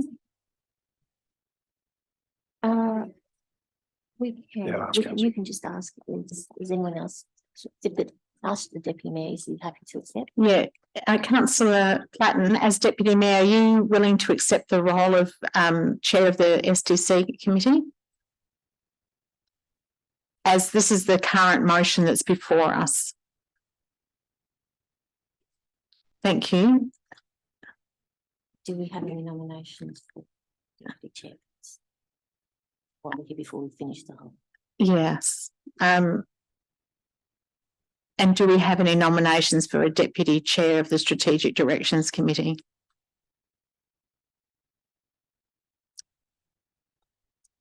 Councillor Themeliotis. I'll nominate Councillor Wilkes as Deputy Chair and second the motion. Thank you very much. Councillor Wilkes, are you willing to accept that nomination? Yes, thank you, Councillor Themeliotis. I'm happy to accept it.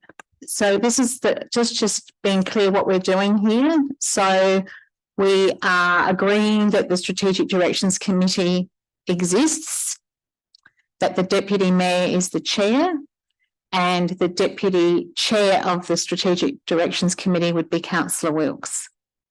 And that has been moved by Councillor Eaton and seconded by Councillor Themeliotis. Yeah, just making sure that's all there. Councillor Bill, did you have a question? Or wish to bit of debate, if I may. Go ahead. I just wanted to speak against the motion, not against Councillor Wilkes being Deputy Mayor, if so the Chamber chooses to go ahead with this motion, but I'm actually in favour of 2B, that the Strategic Directions Committee be retired.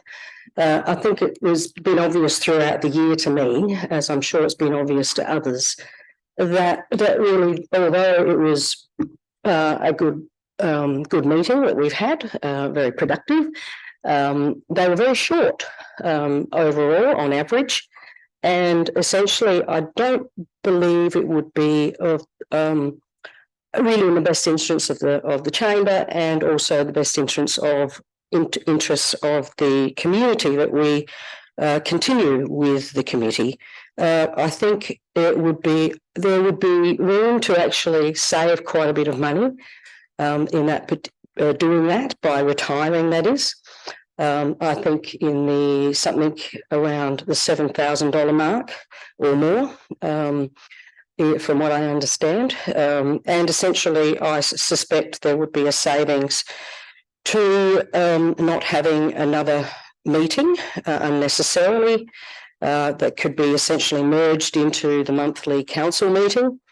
I also believe that for work-life balance, it would make a big difference to the staff of the City of Noarlunga. So I will be voting against this motion. Thank you. Thank you, Councillor Wilkes. Thank you. I just have a question of staff. Do we know how much, I understand what the parameters are for the chair and what they get paid. How much, do we have an indication of how much we're paying staff, Noarlunga Council staff to come to SDC meetings? Through the chair, it really depends on which staff attend and what level of staff attend. As managers and directors don't get overtime, they're on contracts. Team leaders get flexi time, and then officers are able to have flexi time or overtime payments. So it is a little difficult to say.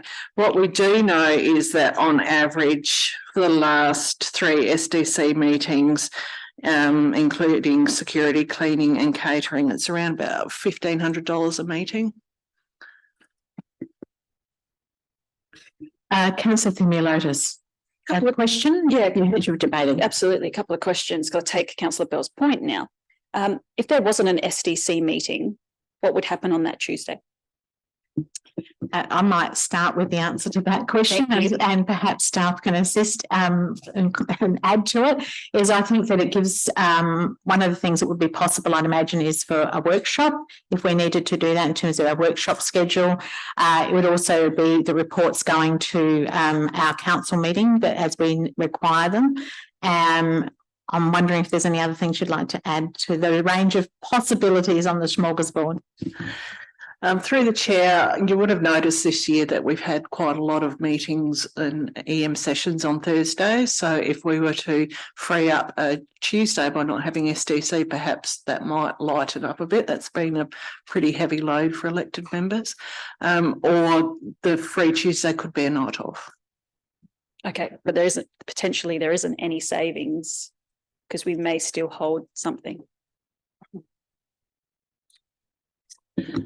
Through the chair, Besides yes, potentially, yes. Yeah. So, and my second question, and I hate to compare to the previous chamber, but it seemed very heavy, the previous chamber, unless the previous chamber did all the work and these guys are just enjoying it. Like, where's all the reports? So we used to have very full SDC, very full council. Well, this is quite full, but yeah, you know. I just on that, I did do a check on the SDC that I sent out to everyone. Responded. So the last 3 SDC meetings of the last chamber were cancelled. So so it's been a pattern for some time, not just in the term of this chamber. Mm-hmm. And my last question has just escaped me, but if it comes back, I will. Councillor Platten. Thank you. I have a question in regards. Through the chair, I have a question in regards to if at some point we needed the SDC, if this doesn't go through and the SDC was canned, if the SDC had to come back, what would it take for the chamber to do that? Through the chair, if it wasn't resolved tonight to have an SDC, then effectively the committee doesn't exist because it needs to come about by council resolution. What is available to members is the special council meetings, which can be called with a minimum of 4 hours notice and have a variety of methods that can be called if for urgent matters. Did you have another question there, Councillor? Councillor Eaton, question or debate? It was actually a question. It was in respect to the volume of meetings that we've had in comparison to the last chamber. And we also had a whole lot of special council meetings that we haven't had this year, and the impact that that's going to have on our capacity.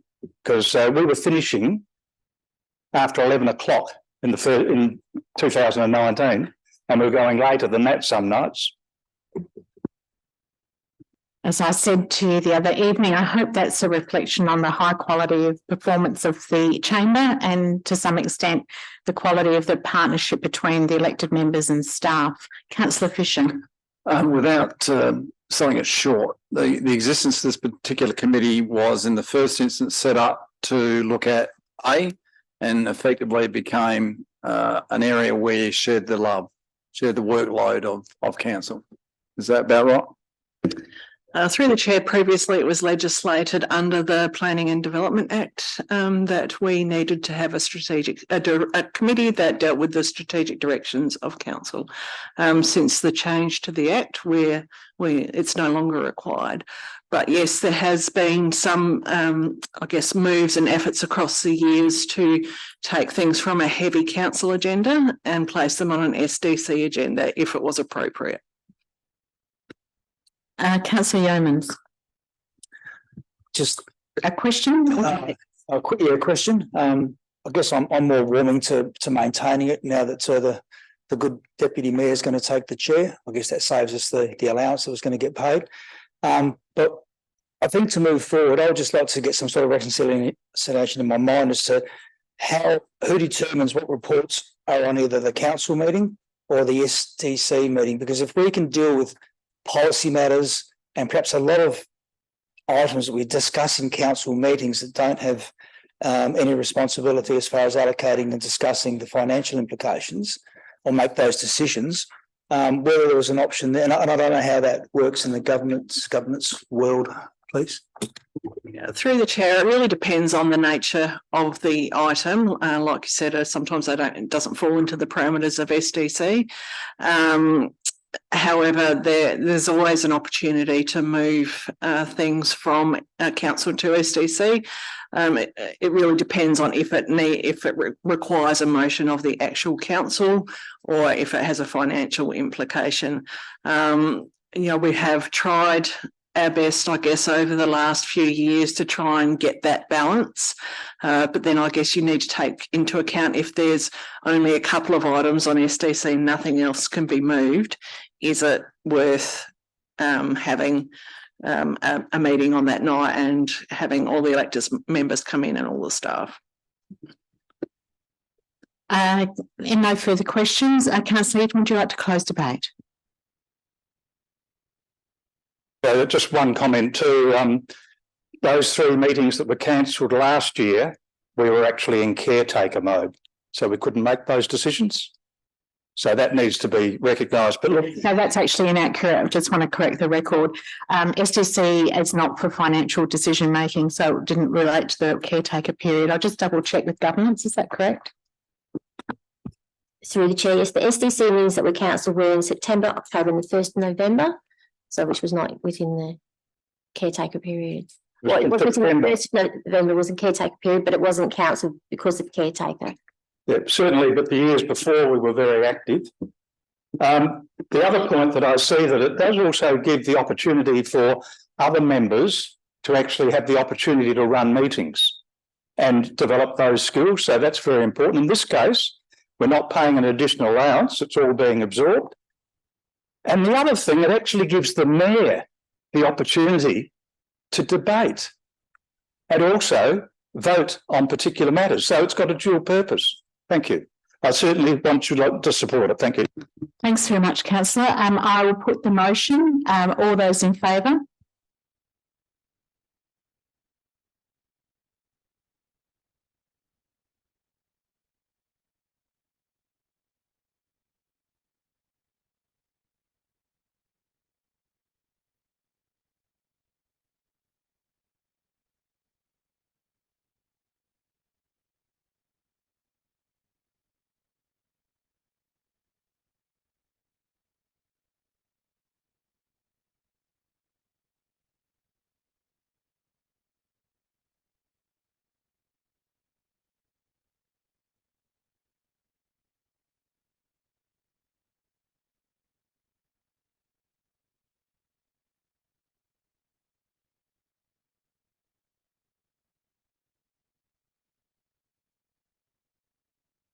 Is for the division. Thank you very much. Item 9.5.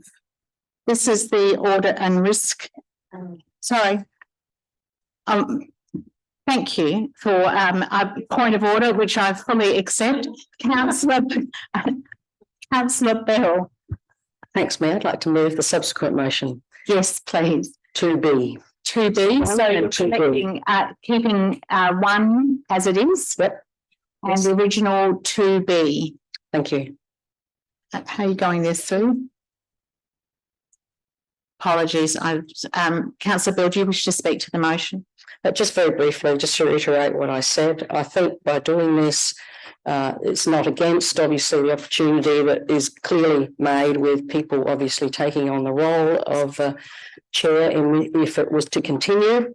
But it's obvious to me and in the historical facts that were provided for us, the statistics that the Strategic Direction Committee can be retired. The length of the meetings are getting shorter and some were obviously cancelled. I think there can be significant savings, which I think is responsible given the financial situation that we're in. Thanks. Councillor Bell, I'm just getting some advice too that if we do pass this, that then will remove from the council website and policies and procedures information about the SDC, just to make it as complete. Are you happy with that addition? Yep. Thank you very much. Councillor Themeliotis. Just a second, Councillor Bell made it very, very clear. Look, I've been chair of SDC and elected members just don't utilise SDC. I couldn't utilise SDC because I was in the chair or I would have utilised it. So I'll just be slapping it on at council meetings. And I actually think there is plenty of opportunities for elected members if we allow them to have the opportunities and we can work with them to have that growth and development they need. The mayor is the voice of council. So sometimes debating, I can see the issues there in the grey sort of area, but we do have workshops, we do have briefings, and we have one-on-one sessions with the mayor, so there's plenty of time to share information and have opportunities for the mayor to share what she's hearing in our community as well. Thank you. Thank you. Councillor Platten, a question or debate? Thank you. Very quick debate. I just wanted to make it very clear that if at some point we needed the SDC to come back, I would be more than happy to move the nom myself. And also we have other options, as we've heard earlier from governance, around calling a special council meeting as well. No further questions, no further debate. I will put the motion, unless Councillor Bill, do you want to close debate? Okay, I'll put the motion. All those in favour? 1, 2, 3, 4, 5, 6, 7, 8, 9, 10. All those against? 2. I'm very happy to call a division, but I would really like to counsel you, Councillor Eaton, about the purpose of divisions, and I'll speak to you after the meeting about that. All those who are in favour of this motion, please stand. Councillor Themeliotis, Bell, Dew, Platten, Greaves, Roulette, Fisher, Stafford, Wilkes and Pritchard. Thank you. All those against? Yeomans and Eaton. Thanks, everyone. Now we're up to item 9.5. Sorry, I got carried away with audit and risk. Such an exciting opportunity. And I'm just really want to make mention too of the excellent service we've already received from those who've served on this committee this year. Councillor Themeliotis. I would like to move Councillor Pritchard, Councillor Yeomans, and any other elected member that may want to nominate as proxy. I believe the past proxy was Councillor Bell. Councillor Bell, would you like to continue? Well, I'm happy to, but I'm just wondering if someone else would like to. Councillor Themeliotis, is this your motion? Councillor Pritchard, Yeomans and Councillor Bell as proxy? Yes. Okay, yes. Do we have dues to speak to that? If there's no other nominations? No, then I will just put the motion as is. It's clearly written. Hang on, is there a seconder? I don't know. Are there no other nominees? No, there's a second. I think that was Councillor. Yeah. Dew. We need terms.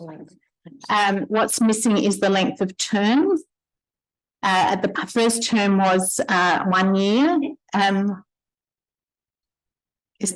than 1 year? Can we make it 2 years? Can we make it 2 years? Well, I'd like to make it 2 years. Thank you, Councillor Themeliotis. So let's just be clear. You're moving it for 2 years. Councillors Pritchard, Yeomans and Bell as proxy. Yes. Councillor Dew has seconded that. Do you wish to speak? Just 2 seconds. I'd just like to acknowledge Councillor Pritchard and Councillor Yeomans for the work that I've done in the last 12 months. Really appreciated the synopsis that you give each meeting when the the minutes come to us, and just the diligence. And I know that the momentum you're building in the Audit and Risk Committee we all appreciate. So thank you. And therefore I'm definitely supporting this motion as well as supporting Councillor Bell as proxy. Thank you. Councillor Fisher, question or debate? Question and debate in some respects. I don't support a 2-year term. Personally, I would like to at some stage during my tenure sit on this particular committee. Thank you. Councillor Themeliotis, do you wish to close debate? No? Well, Councillor Bell, do you have a question? Just a question. Yeah. I just wanted to highlight that Councillor Stafford had actually considered being the proxy, and I just wanted to ask him if he was interested still.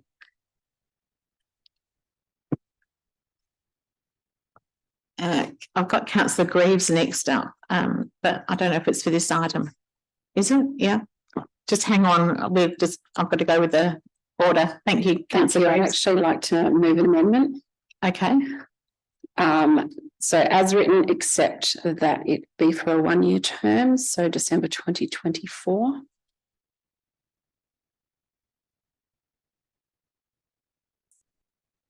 you wish to speak to that amendment? Yeah, I do. 2 years is a long time, and I think particularly given the nature of the Audit and Risk Committee, I think it is important for other elected members to have an opportunity, notwithstanding the wonderful work that Councillor Pritchard and Yeomans have done in the last year, and certainly they'll acquit themselves with as much gusto and interest as they have this next term. But I do think it is important for other people to have the opportunity. And like I said, 2 years is a long time, particularly this committee. So I can imagine they may also like a break after that point in time. I can imagine that too. Councillor Fisher, are you seconding the motion? I second the motion based on what I said before. Okay. I think 12 months is, and a bit of discussion, I think 12 months is long enough to make an assessment. I also agree with Councillor Greaves in respect to other talents that particular councillors may have that can contribute to the audit and risk management process. Thank you. Councillor Stafford, I notice did you wish to answer Councillor Bell's question? Yes, I was considering going for it. But I think if it's just for the next year, then there's plenty of time to consider it in the future. Okay, So. all right. I'll put the amendment as it is. Councillor, Can I move an amendment or withdraw from my proxy? I think we can. We've just heard from Councillor Stafford, who says he's very happy to wait another year. And I think that the mood of the meeting feels to me like it's that a year is in the current configuration may well be the best as we then move forward to the future. So I'm going to put the amendment as it is. Councillor Greaves, did you wish to speak again to the amendment? So I'll put Councillor Greaves' motion, which is for the 12 months, with Councillor Pritchard, Yeomans and Councillor Bell as proxy, seconded by Councillor Fisher. All those in favour? That is carried, and that now becomes the motion, which I will now put. All those in favour? All those against? The motion is now carried. Thank you. Thanks everyone for working our way through that.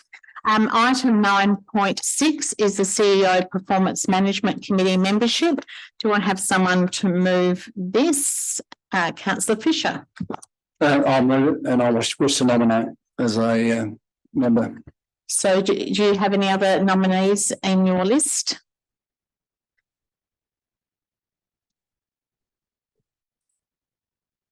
Okay. Can I just take a list of who may well be interested? Councillor Platten, Councillor Dew, Councillor Greaves, Councillor Bell, Councillor Eaton, Councillor Stafford. Everyone wants to have a seat at the table.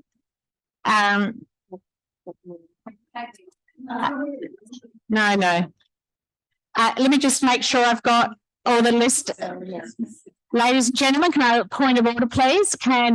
We've got Councillor Fisher, Councillor Platten, Councillor Dew, Councillor Greaves, Councillor Bell, and Councillor Stafford. 1, 2, 3, 4, 5, 6. And Councillor Eaton, sorry, apologies. And Councillor Eaton. Councillor Greaves withdrawing.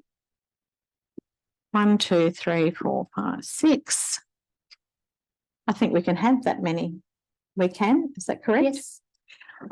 Any further nominations? There being no further nominations, is there a seconder for this motion? Councillor Themeliotis? Yes. You're seconding the motion as is. Any further debate? Questions? All those in favour? Are carried. Thank you very much. Welcome to the exciting world and work of the CEO Performance Management Committee. For those who've been on the committee, thank you so much for your service. It's been absolutely critical as we took our very important step of appointing a CEO in our time. The Australia Day Committee, Councillor Themeliotis. Yes. Yes, what are you saying yes to? I would like, it's not in front of me, so it's very hard to move the mayor as chair, and I would like to nominate Councillor Stafford, Councillor Eaton, Councillor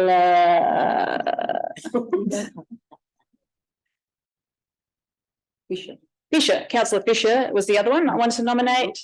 Councillor Wilkes. No, thank you. No, thank you. Oh, You about you? We can have 3. We can have perfect, and that's what I'd like to move. You'd like to move. Are there any other people in the chamber who would like to be on this committee? Councillor Platten. I wouldn't like to be, but I'd like to second it. I'll just check, are there any further nominations? There being no further nominations, would you like to second the motion, Councillor? I would love to second the motion. Thank you very much. Any Councillor Themeliotis, do you wish to close debate? No, thank you. All those in favour? The motion is carried. Thank you, everyone. It's a lovely committee to be on. There is only one meeting a year. Just those of you who missed out on that wonderful opportunity. We have the delegations update now, which is a series you would have seen in your papers of the delegations for our CEO predominantly. Councillor Themeliotis. Moved as written. Thank you very much. Seconded, Councillor Bell. Seconded, yes. Any questions? Any debate? I'll put the motion. All those in favour? The motion is carried. Thank you very much. We are now up to item 9.9. So those of you following along, we are in page 279. For the very overrepresented Christies Beach Bowling Club, we have, who is moving this? Councillor Themeliotis. Happy to move, and some very good choices from Christies Beach Bowling Club. I'm pleased to hear that. Councillor Wilkes, you're seconding it? Yeah, I'm happy to second it. I'd also like to take this opportunity to thank Councillor Themeliotis and Councillor Eaton for often jumping in and helping out our ward and being elected appointed liaisons. So thank you very much for that. Councillor Platten, did you wish to speak? Just to say that I'm very excited about the opportunity and Christies Beach, where am I? Yeah, Christies Beach Bowling Club deserve all 3 of us. I will put the motion. All those in favour? All those against? The motion is carried. And Christies Beach Bowling Club, if you're watching this, you are in very good hands. We have now item 9.10. Councillor Platten. Thank you. I would like to move into confidence if I can. I think there's some things that I would like to discuss tonight that would involve unreasonable disclosure of information concerning a person's affairs. And I'd like the chamber to vote on whether we could go into. Do we have a seconder for going into confidence? Councillor Greaves? Yes, sure. I'm happy to second that. Okay. All those in favour? The motion is carried. So if I could clear the chamber seconding the motion. Yes, thanks. I'm seconding the motion. Any questions? Any further debate? I'll put the motion. All those in favour? All those against? Motion is carried. Thank you very much, everyone. And I just want to say that I think it's really useful for times to go into confidence to fully explore an issue. And there were a lot that were explored in that. I know it's 9 o'clock. We haven't had a break. I'm just checking if people would like to keep moving on or if we take a 10-minute break. Can I have a bit of an indication for that? Those against, carried. We'll be back here in the chamber, let's say 8 minutes past by that clock.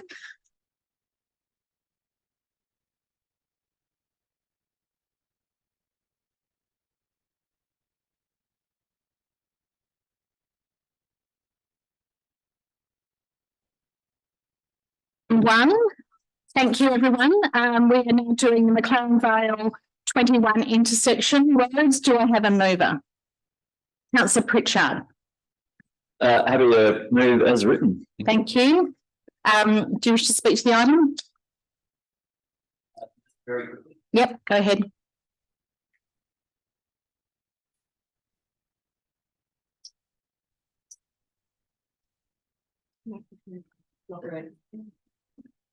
There we go. Sorry.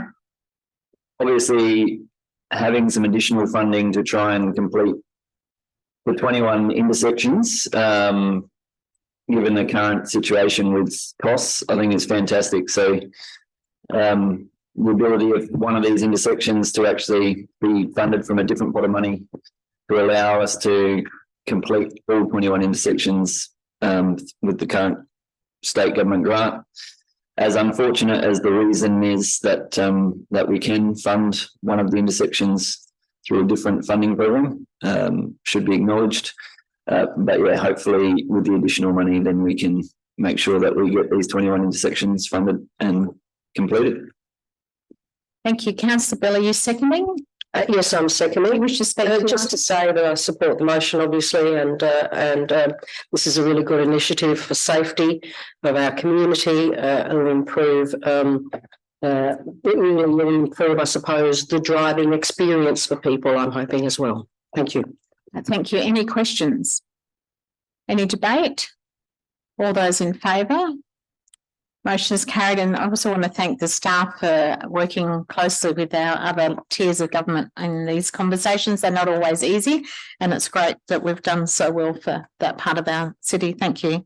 Item 9.12, which is the nomination for the Environment Protection Authority Board, which is our nomination that will go to the Local Government Association, who will then appoint or make their recommendation to the EPA. Councillor Eaton. Yes, I'd certainly like to move the motion. Thank you. And Councillor Pritchard. Second. Do you either, sorry, Councillor Eaton, did you wish to speak?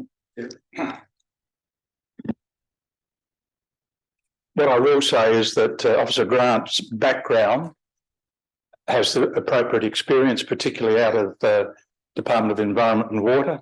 And also, I think her experience in Premier and Cabinet, the office that she held in there. So she's really got the credentials to fulfil this position. Thank you.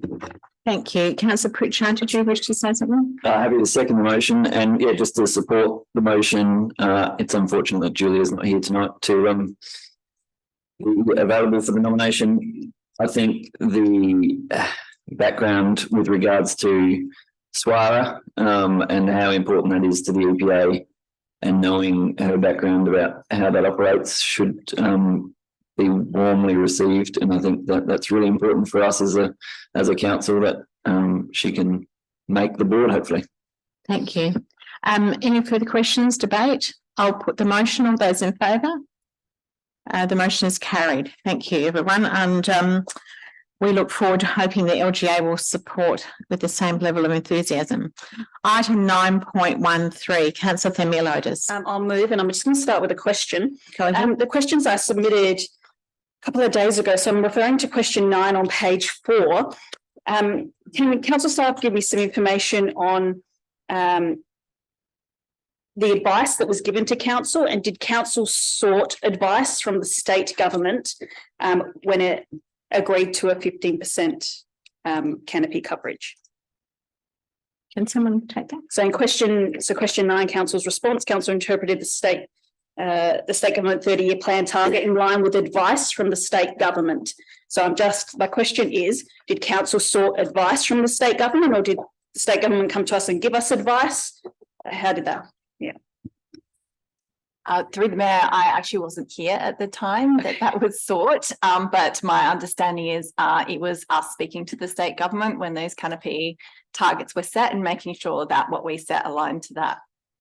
Thank you so much. I will move the motion as written. Thank council staff. There's a whole wealth of information in there. I will highlight, I've had a big reflection over this and all the information that's been provided. That's why I had a mountain of questions. My apologies. elected members, I think at the time when this first came about, I really got fixated on this 800,000 trees. The swan answer, the 800,000 trees. And I think that's where I should have really taken a step back and had a real think about it. Yes, 800,000 trees is a lot. Is it achievable? No, it's not achievable when you think about planting a tree and you think about the space a tree needs and the growth to create that canopy and the time and the cost and all those things. Not actually achievable. But what is achievable, and the route I should have taken, and this is probably going to be a subsequent notice of motion next year, was looking at achievable ways to increase our canopy coverage. That was the real issue, not the 800,000 trees, just having an increase in our canopy coverage, which would be a hell of a lot less than 800,000 trees. It would be a lot more achievable. And then we could look to advocating to the state government for their land and doing their bit, and residents to do their bit as well. I will say, interestingly, when this motion was successful, I started getting emails from residents wanting to plant trees to do their bit to reduce the cost, which was really nice of them, very interesting, a bit of a process. So elected members, I support the motion as is, but I think I'm going to have an additional motion coming down the track, which isn't actually 800,000 trees, but looking at a responsible way of increased percentage of canopy coverage with different plantations, and looking at the Sydney and Melbourne model and their targets, which is around 40%. So elected members, I hope in the first instance you'll support this, because there's a lot of information in there, and maybe down the track we can look at more of a percentage of canopy coverage rather than a blanket 800,000 trees. Thank you. Councillor Bill. I'd like to second the motion and a couple of questions and then debate briefly as well. Go ahead. Do we provide discounted trees and plants for the community to buy and plant, or have we thought about doing that if we haven't? And also, do we give away any excess plants from our nursery? Through you, Mayor. Currently, we don't provide any plants for sale because we don't want to be seen to compete with the private sector, because essentially it's subsidised by ratepayers' money. But at the end of the planting season, we always grow a bit of excess to allow for extra little projects, last-minute proposals for planting to come through. So there's always slightly excess plants, and at the end of the planting season, if there's leftover, we will allocate to our environmental community groups who will then plant these, or schools, or those sort of community facilities who can make use of the plant material. That's great to hear. Thank you. I just wanted to say I support the motion, and thank you for all the work that's doing.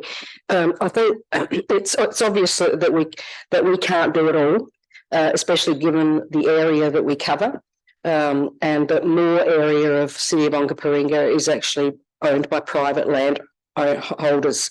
But I just want to highlight to the Chamber, of course, that clearly the City of Onkaparinga does a lot of work to work with so many organisations, their partners with so many groups, including Green Adelaide, Trees for Life, a lot of the local land care groups, Biodiversity, McLaren Vale. We work closely with a number of councils, obviously, to try and do as much as we can to meet to meet and reduce our carbon emissions, essentially. I did ask a question to EM Inquiry yesterday or this morning, actually, so I don't know if anyone can answer it now, but I just wondered whether you're aware of the new grant opportunities for Green Adelaide, and whether anybody can answer that. I understand if you can't, but I just wondered. Through the Mayor, is that the grassroots grants through Green Adelaide? Yeah, I think so. Yes, we are aware of those, and definitely work with Green Adelaide on a number of programs, and of course host a couple of Green Adelaide staff as well in our team. Excellent. So, I mean, all I could add is just obviously it's really important that every single one of us does all we can in our little spot, in our little plot, and obviously there's a lot of work going on out there that some of us might not be aware of, that a lot of groups are doing to help also the landholders, and also landholders are doing their own thing. Clearly there's a lot of space out there but where we can plant more, but it's obviously really difficult for one reason or another. But certainly we can all do something. I'm not the only one I know that helped Trees for Life plant 6,000 trees. I'm still a member and have been for 30 years or so. And on my own 2-acre property, I planted over 400 trees and still replacing them, the ones that die or the ones I chopped down to actually burn. Sorry about that.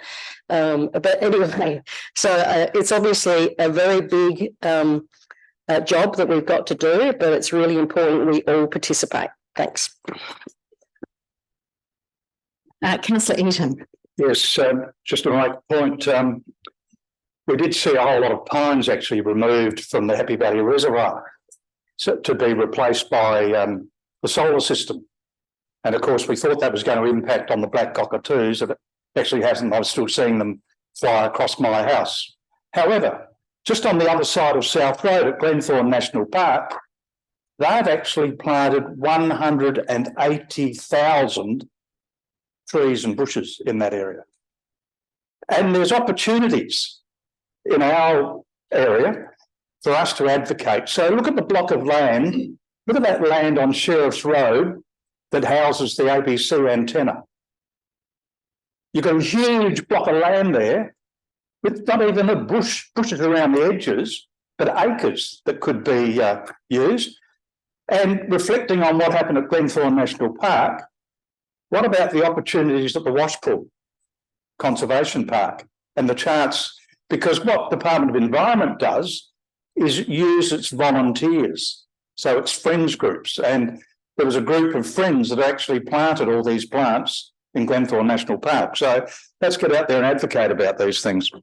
Thank you. Councillor Yeomans. Just a couple of questions. Thanks. Having visited the nursery, I was just interested in on page 331, there was a comment about the nurseries at capacity and there's potential to expand the site to the area next door, capital cost $130,000 plus staff time. Can certainly see the environmental benefits and jobs growth in that initiative. I just wondering, you might not be able to answer it now, but if we did invest in that, what sort of percentage of output would be realised or achieved if we went down that path? If you can't answer it. It might be an early budget bit. I'm hearing emerging there, Councillor. Mayor, through you. We haven't looked at the exact size, but it's approximately the similar size to the tree nursery we have at the moment. So roughly we'd look at about 3,500 to 4,000 trees in addition that we could probably grow there, and as well as some native vegetation as well. Yeah, okay. And the other question I've got, if I can, it's in relation to developments, whether council has any influence on species of trees that are planted by developers. Do we have any influence there when we're approving planning applications? I'm just wondering if Renee wants to take that. It's been a topic of conversation this very week. So yes, we do. When it comes to land, we do through negotiation approval and when landscaping occurs on private properties and private properties and the like. We generally do have an oversight of the type of trees and species that go in, not in the main for housing, but usually for commercial developments. thank you. Thanks very much. Councillor Willett. I'd like to ask a question about, it's got, for instance, cost of trees, $500 per tree. Is that for all trees, to maintenance? Mayor, through you. So that's generally, production costs, that's planting, that's even before you do planting, that's searching for services that we normally get contractors to run through, see if there's any ambient lines or gas lines and that sort of thing, and to check if it's safe, and then plot out locations, getting excavators to come through, dig those holes, plant the trees. So sometimes we purchase small trees in that we grow to advanced trees, and then they go into our supply lines as well. After that, it is watering trucks that needs to go out and water these trees for 2 years. During the dry season, there's formative pruning that needs to happen. So it's a combination of all these costs that gives us that amount. Right, thanks. I'd like to have a debate on this. unprepared to, however, prepared up here, I hope. Trees for life. I love trees. I've been involved for Trees for Life. Grown a lot of trees. I love them. Climbed a lot of trees when I was a child. And however, recently I went to a lecture given by a man called Ian Plimer, who was considered one of the foremost geologists in this country. And he's got a book out called Green Murder. Now, he presents the opposite argument, which is actually opposite to the narrative that everyone here is thinking that they're saving the planet by planting trees. And I don't believe that because I've had a look at the evidence. In fact, the 98% of the atmosphere is, as I understand it, nitrogen and oxygen. The rest of the 2%, 4% of the 2% that's left is carbon dioxide. Now, trees die if they don't get carbon dioxide. And what they're seeing around the world, according to some of the, I haven't got the source, but the sycamore trees are dying. They're more sensitive to needing carbon dioxide. And there's also another one which the oil companies were trying to get rid of our carbon dioxide by getting rid of cars, our petrol cars. So, which is a great thing on the surface, but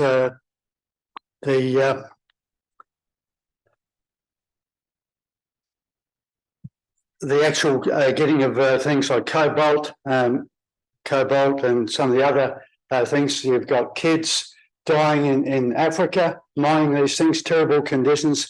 This is the true cost, and the solar panels, the resources, and mining, all these things. There's a narrative that's around. Everyone believes they're going to save the world by doing this. That's a huge cost. 800,000 trees at $500 each. Well, you know, we're worried about a budget here too. Thanks. Thank you, Councillor. There's no further questions or debate. I'll put the motion. Councillor Themeliotis, do you wish to close debate? All those in favour? All those against? The motion is carried. Thank you, everyone. Item 9.14, there is an update. Do you wish to comment on that to begin with, Jay? Thank you.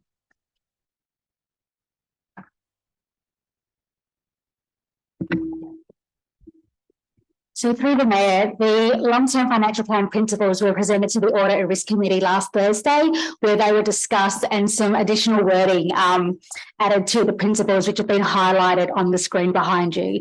Those updates have been added into the resolution and are here for your discussion and debate tonight. Thank you very much. Councillor Pritchard.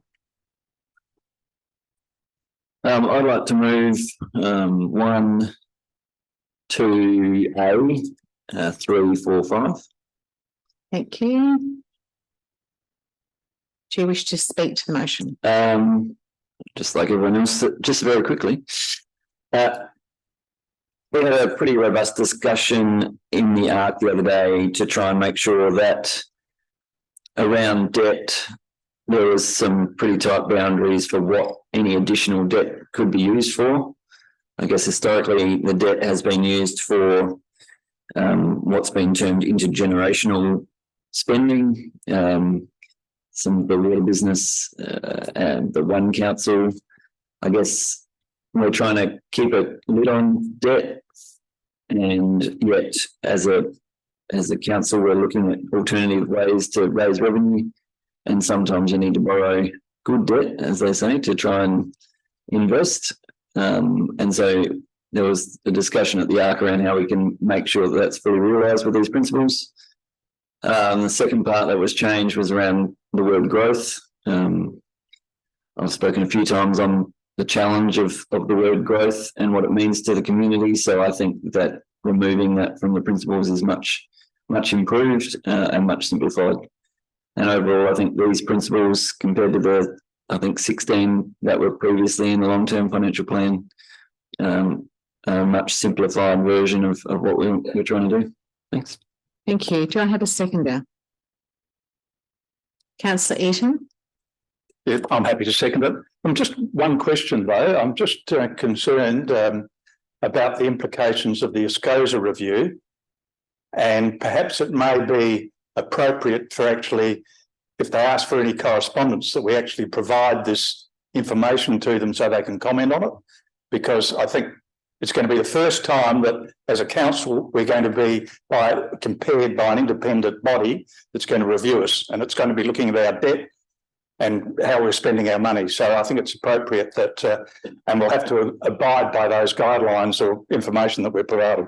So the SCOSA review, just to remind us all, is about the regulatory process, and these principles may well help them as well. So I know that you've already had a beginning conversation, staff have, so I'm quite sure staff will be able to continue that dialogue and use all our resources, including this motion.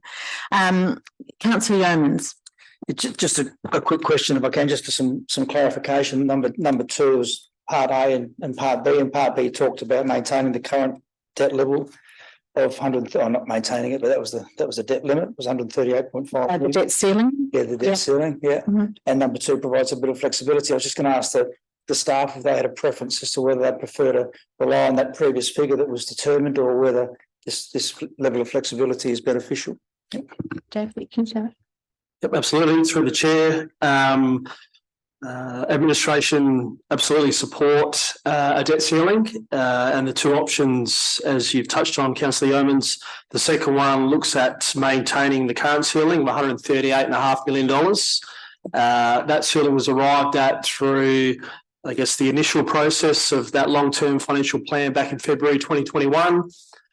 Since such time, there have been a number of assumptions that have proved not to be correct. We've seen CPI at 7.9%, 8% plus. Our financing costs, the percentage there is very different to what it was when we set it. So, there has been changes since the first long-term financial plan was set.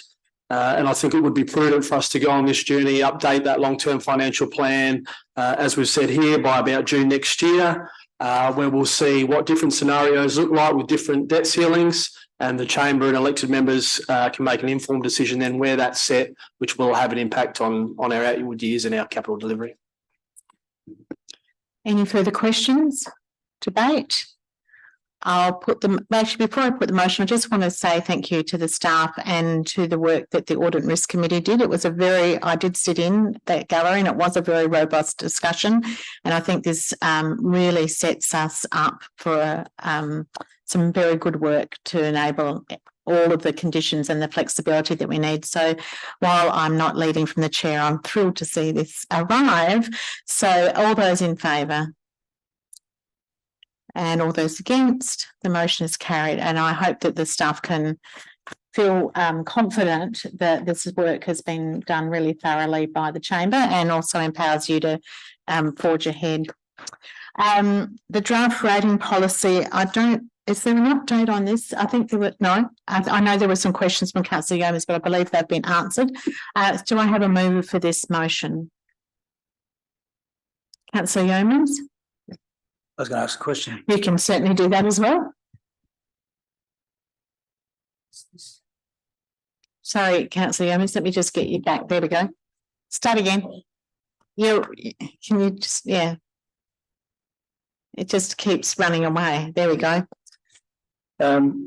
Just a question, if I can. It's in relation to the invoicing for the community wastewater management system. I appreciate there might be some administrative costs to consider, but is it possible to revisit that where we can actually separate the general rate invoice with the CWMS invoice, so customers are sort of getting a separate bill, so it makes it pretty clear to them, because this became apparent during the consultation through the water assets that the community were clearly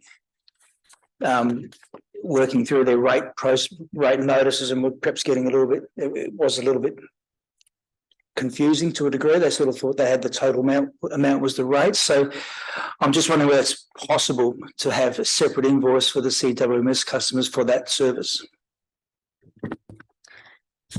So through the Mayor, as I understand, the CWMS is a service charge which is required to be reflected on the rates notice. However, we can certainly investigate whether that is the case or whether that is just simply what has been done previously.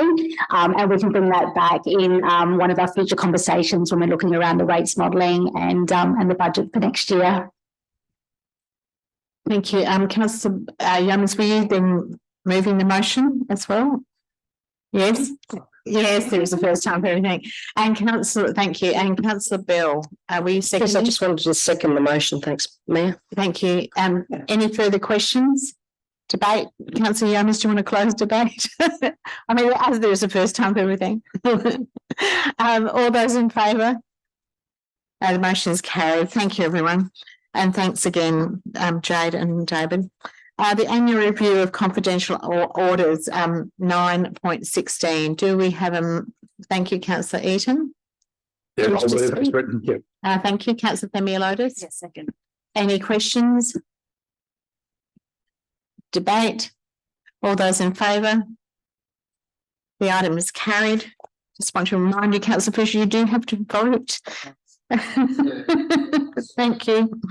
I just need to lean around the corner. Okay, the council and committee reporting schedule 9.17. Councillor Themeliotis. Happy to move. Any questions? I just assume all those SDCs will be removed out soon. Thank you. And Councillor Eaton? I'll second it. Thank you. Any questions, debate? I'll put the motion noting the SDC removal. All those in favour? All those against? Thank you. That item is carried. Questions on notice from 9.1 to 9.5 are now all available and have been answered. Thank you very much, Councillor Themeliotis, for keeping the team on track.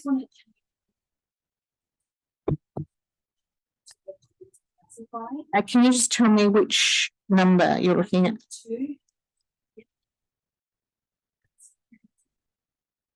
Okay, thank you. All righty. I'll move the motion. Can you just press your button for me, please? Thank you. Elected members would have heard the debate from Carly and the will of the community. They would have seen the response from Aaron Thompson. I'm going to bank that this is like one of those checks and I can cash it in later. Elected members, a lot of our playgrounds need a bit more flexibility in how we prioritise them. And why is this? Because I think during COVID, what we realised is people enjoy being out and they're utilising our facilities, they're utilising our parks, they're utilising our reserves. And not only that, they need to become more inclusive for use. And our community have been really loud and clear on how important our playgrounds and significant our playgrounds are in our community. So what this motion is really doing is, one, accepting a petition that we've received, and we've received a petition on that, and then for council staff to work with Carly, the head petitioner, on reclassifying. I should have said reclassifying the playground at Happy Valley Sports Park. So my apologies, could I please remove the upgrade of, because then it doesn't actually make sense. So it's just looking at the reclassification of that playground in line with the commentary that Carly said. Because of the guidelines and where it sits, it actually sits in sport and recreation. Sport and recreation don't recognise playgrounds. So then that's why she wants to bring it back. So it's reclassified. And she said into the regional family park. As a regional family park is a different classification, different sort of service level, greater opportunity, actually makes it a playground, which is what it is. So I'm not asking for it to be funded. I'm not asking for it to be brought forward. I'm just asking for a reclassification of the playground at this stage. Thank you. Councillor Fisher, are you seconding? I'll second the motion. I just want to ask Kirk, so do you want to say anything to this in relation to the open space management as well? Just through the Mayor, my understanding of the deputation was exactly how you've put it, classifying it as a regional park. For council's benefit, we've got 3 regional park facilities in the city. One's Thalassa, about 2 kilometres from Happy Valley Sports Park, Jubilee Park, Wilfred Taylor, and then one to be at Aldinga. I think that what this will potentially do is open up a can of worms about every other sporting facility potentially that has a playground at it. Would they then draw on the same criteria to want their playgrounds actually upgraded to a higher standard, if you like? So I'm not sure that this is the right mechanism. We're working through the open space management plan, which would then come back to council for a decision on what the service levels are, more so than just working with a resident or a group to define the service levels for a particular space. Thank you. Councillor Greaves. I've got a few questions. First of all, the petition, do we normally attach a petition to this motion? Petition was, where's the petition, I guess? Sorry, through the Mayor, when a petition that is legislatively compliant is received at the council, that's set, it's to the CEO, it's placed on the agenda, and then we see the petition. As this wasn't received that way, council can move to have the petition attached to the minutes if they so wish, but that would be the only way that it would be. Yeah. How many? So, with regards to this petition, how many people signed it, and who was the author of it? So I think the head petitioner was the person who we saw this evening as the deputation. Yes. Is that correct? And I haven't counted up, but there's maybe one, two, three, about 30. Approximately about 30 signatures. Yeah. About 30 signatures. Or yeah. I'd actually like to see the petition before I actually approve or accept it. That makes sense. So is it possible to actually have it? It would be included in the minutes. It can be included in the minutes, but we're going to make it. Yeah, no, I understand. Just thinking the reason why I asked that is, you know, when I have a look at the accompanying letter from the member for Davenport, it actually states quite clearly in here, given the playground's location and the number of children it services, I believe investment in an accessibility and play equipment upgrade would be appropriate, which is totally different to what was received actually saying around the classification of it. I do also note, not that I have a problem with it, but the representative actually works for Erin Thompson. So I think there's, you know. She's a kindy. So who is so just having a look at the deputation request. Yeah. The email address for the deputation was Davenport at SA Parliament. So I think I've just got a little bit of confusion on who is actually driving this. Yeah, no, fair questions. So at this point, I won't be supporting this, because I think we do need a little bit more clarity around, you know, who's actually driving this and what is it that they actually want, because the letter certainly doesn't match up with. So what we've got before us, which is not the letter, what we've got is Councillor Themeliotis' motion. Yep. So, and that's what we're making a decision on tonight. And Councillor Willett, you've got a question or a debate? I have a question, probably straightforward answer. Does that reclassification change the classification of any of the adjoining sports in that facility? Through the Mayor, without council resolution through open space management plan at this point in time, it would change potentially the outcomes for Happy Valley Sports Park and the area surrounding there. It would then be for council to decide on its service levels when we bring back the open space management plan early next year, as to whether that had an effect on the rest of the council area. Thank you. Councillor Platten. Thank you. A couple of questions. Are we really classifying to a regional park? What are we? Yeah, the West Regional. Yep. What additions would that then require in terms of that park? Yeah, service levels.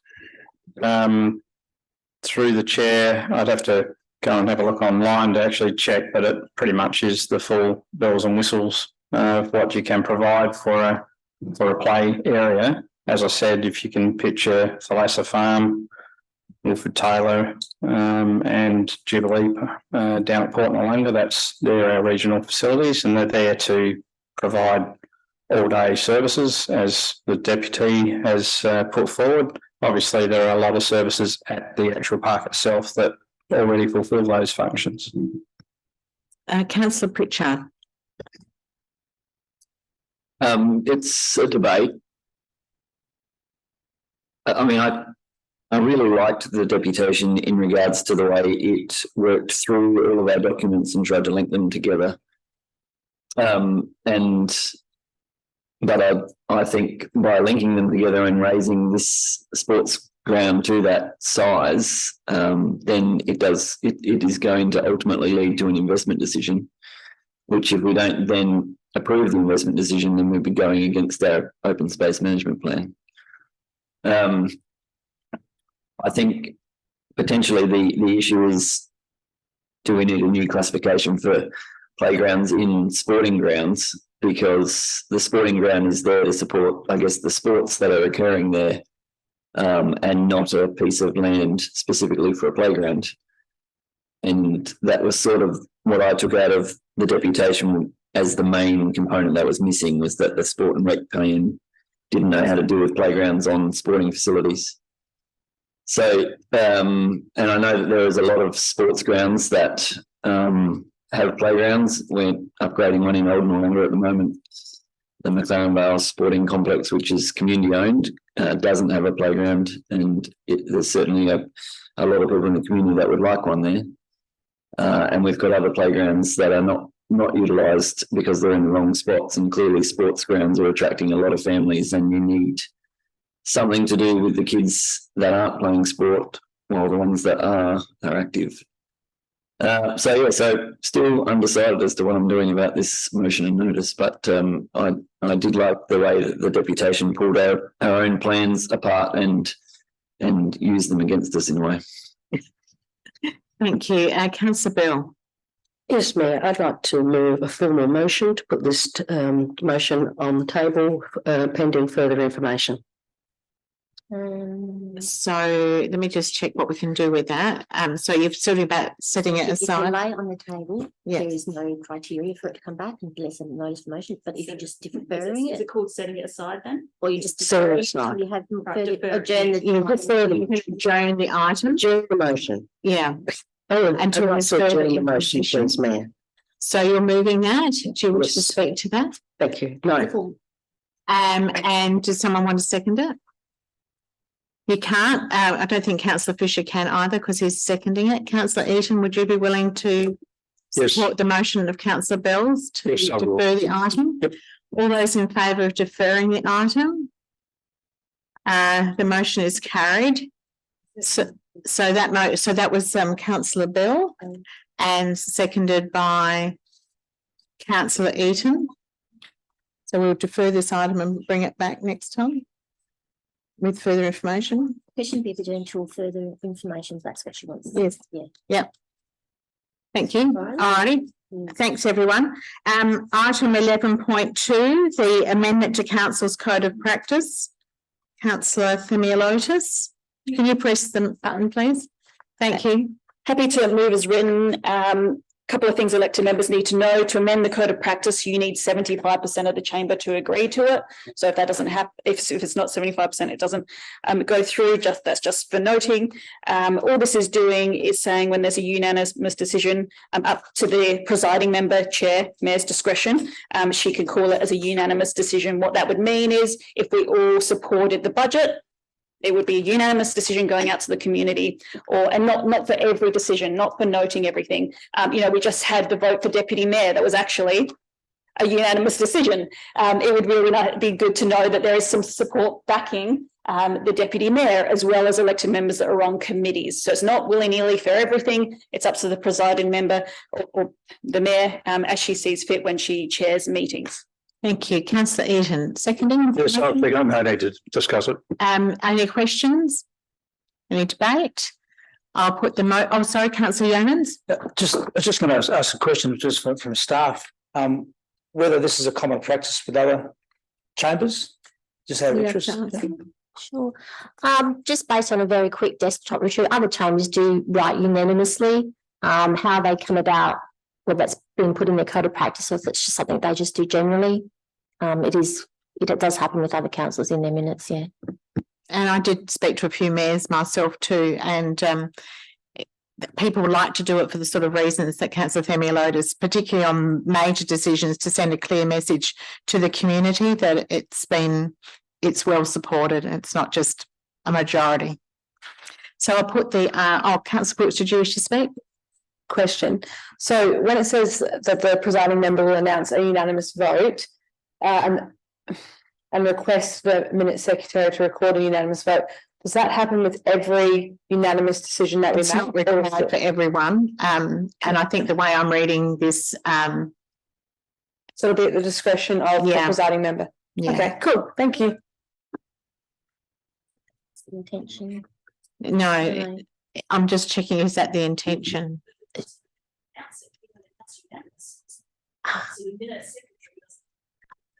Yeah, I think the reason for the presiding member to announce the unanimous vote is occasionally the minute secretary may not catch that it's a unanimous vote. So that's the tree. The presiding member is unanimous. So yes, I will write that down.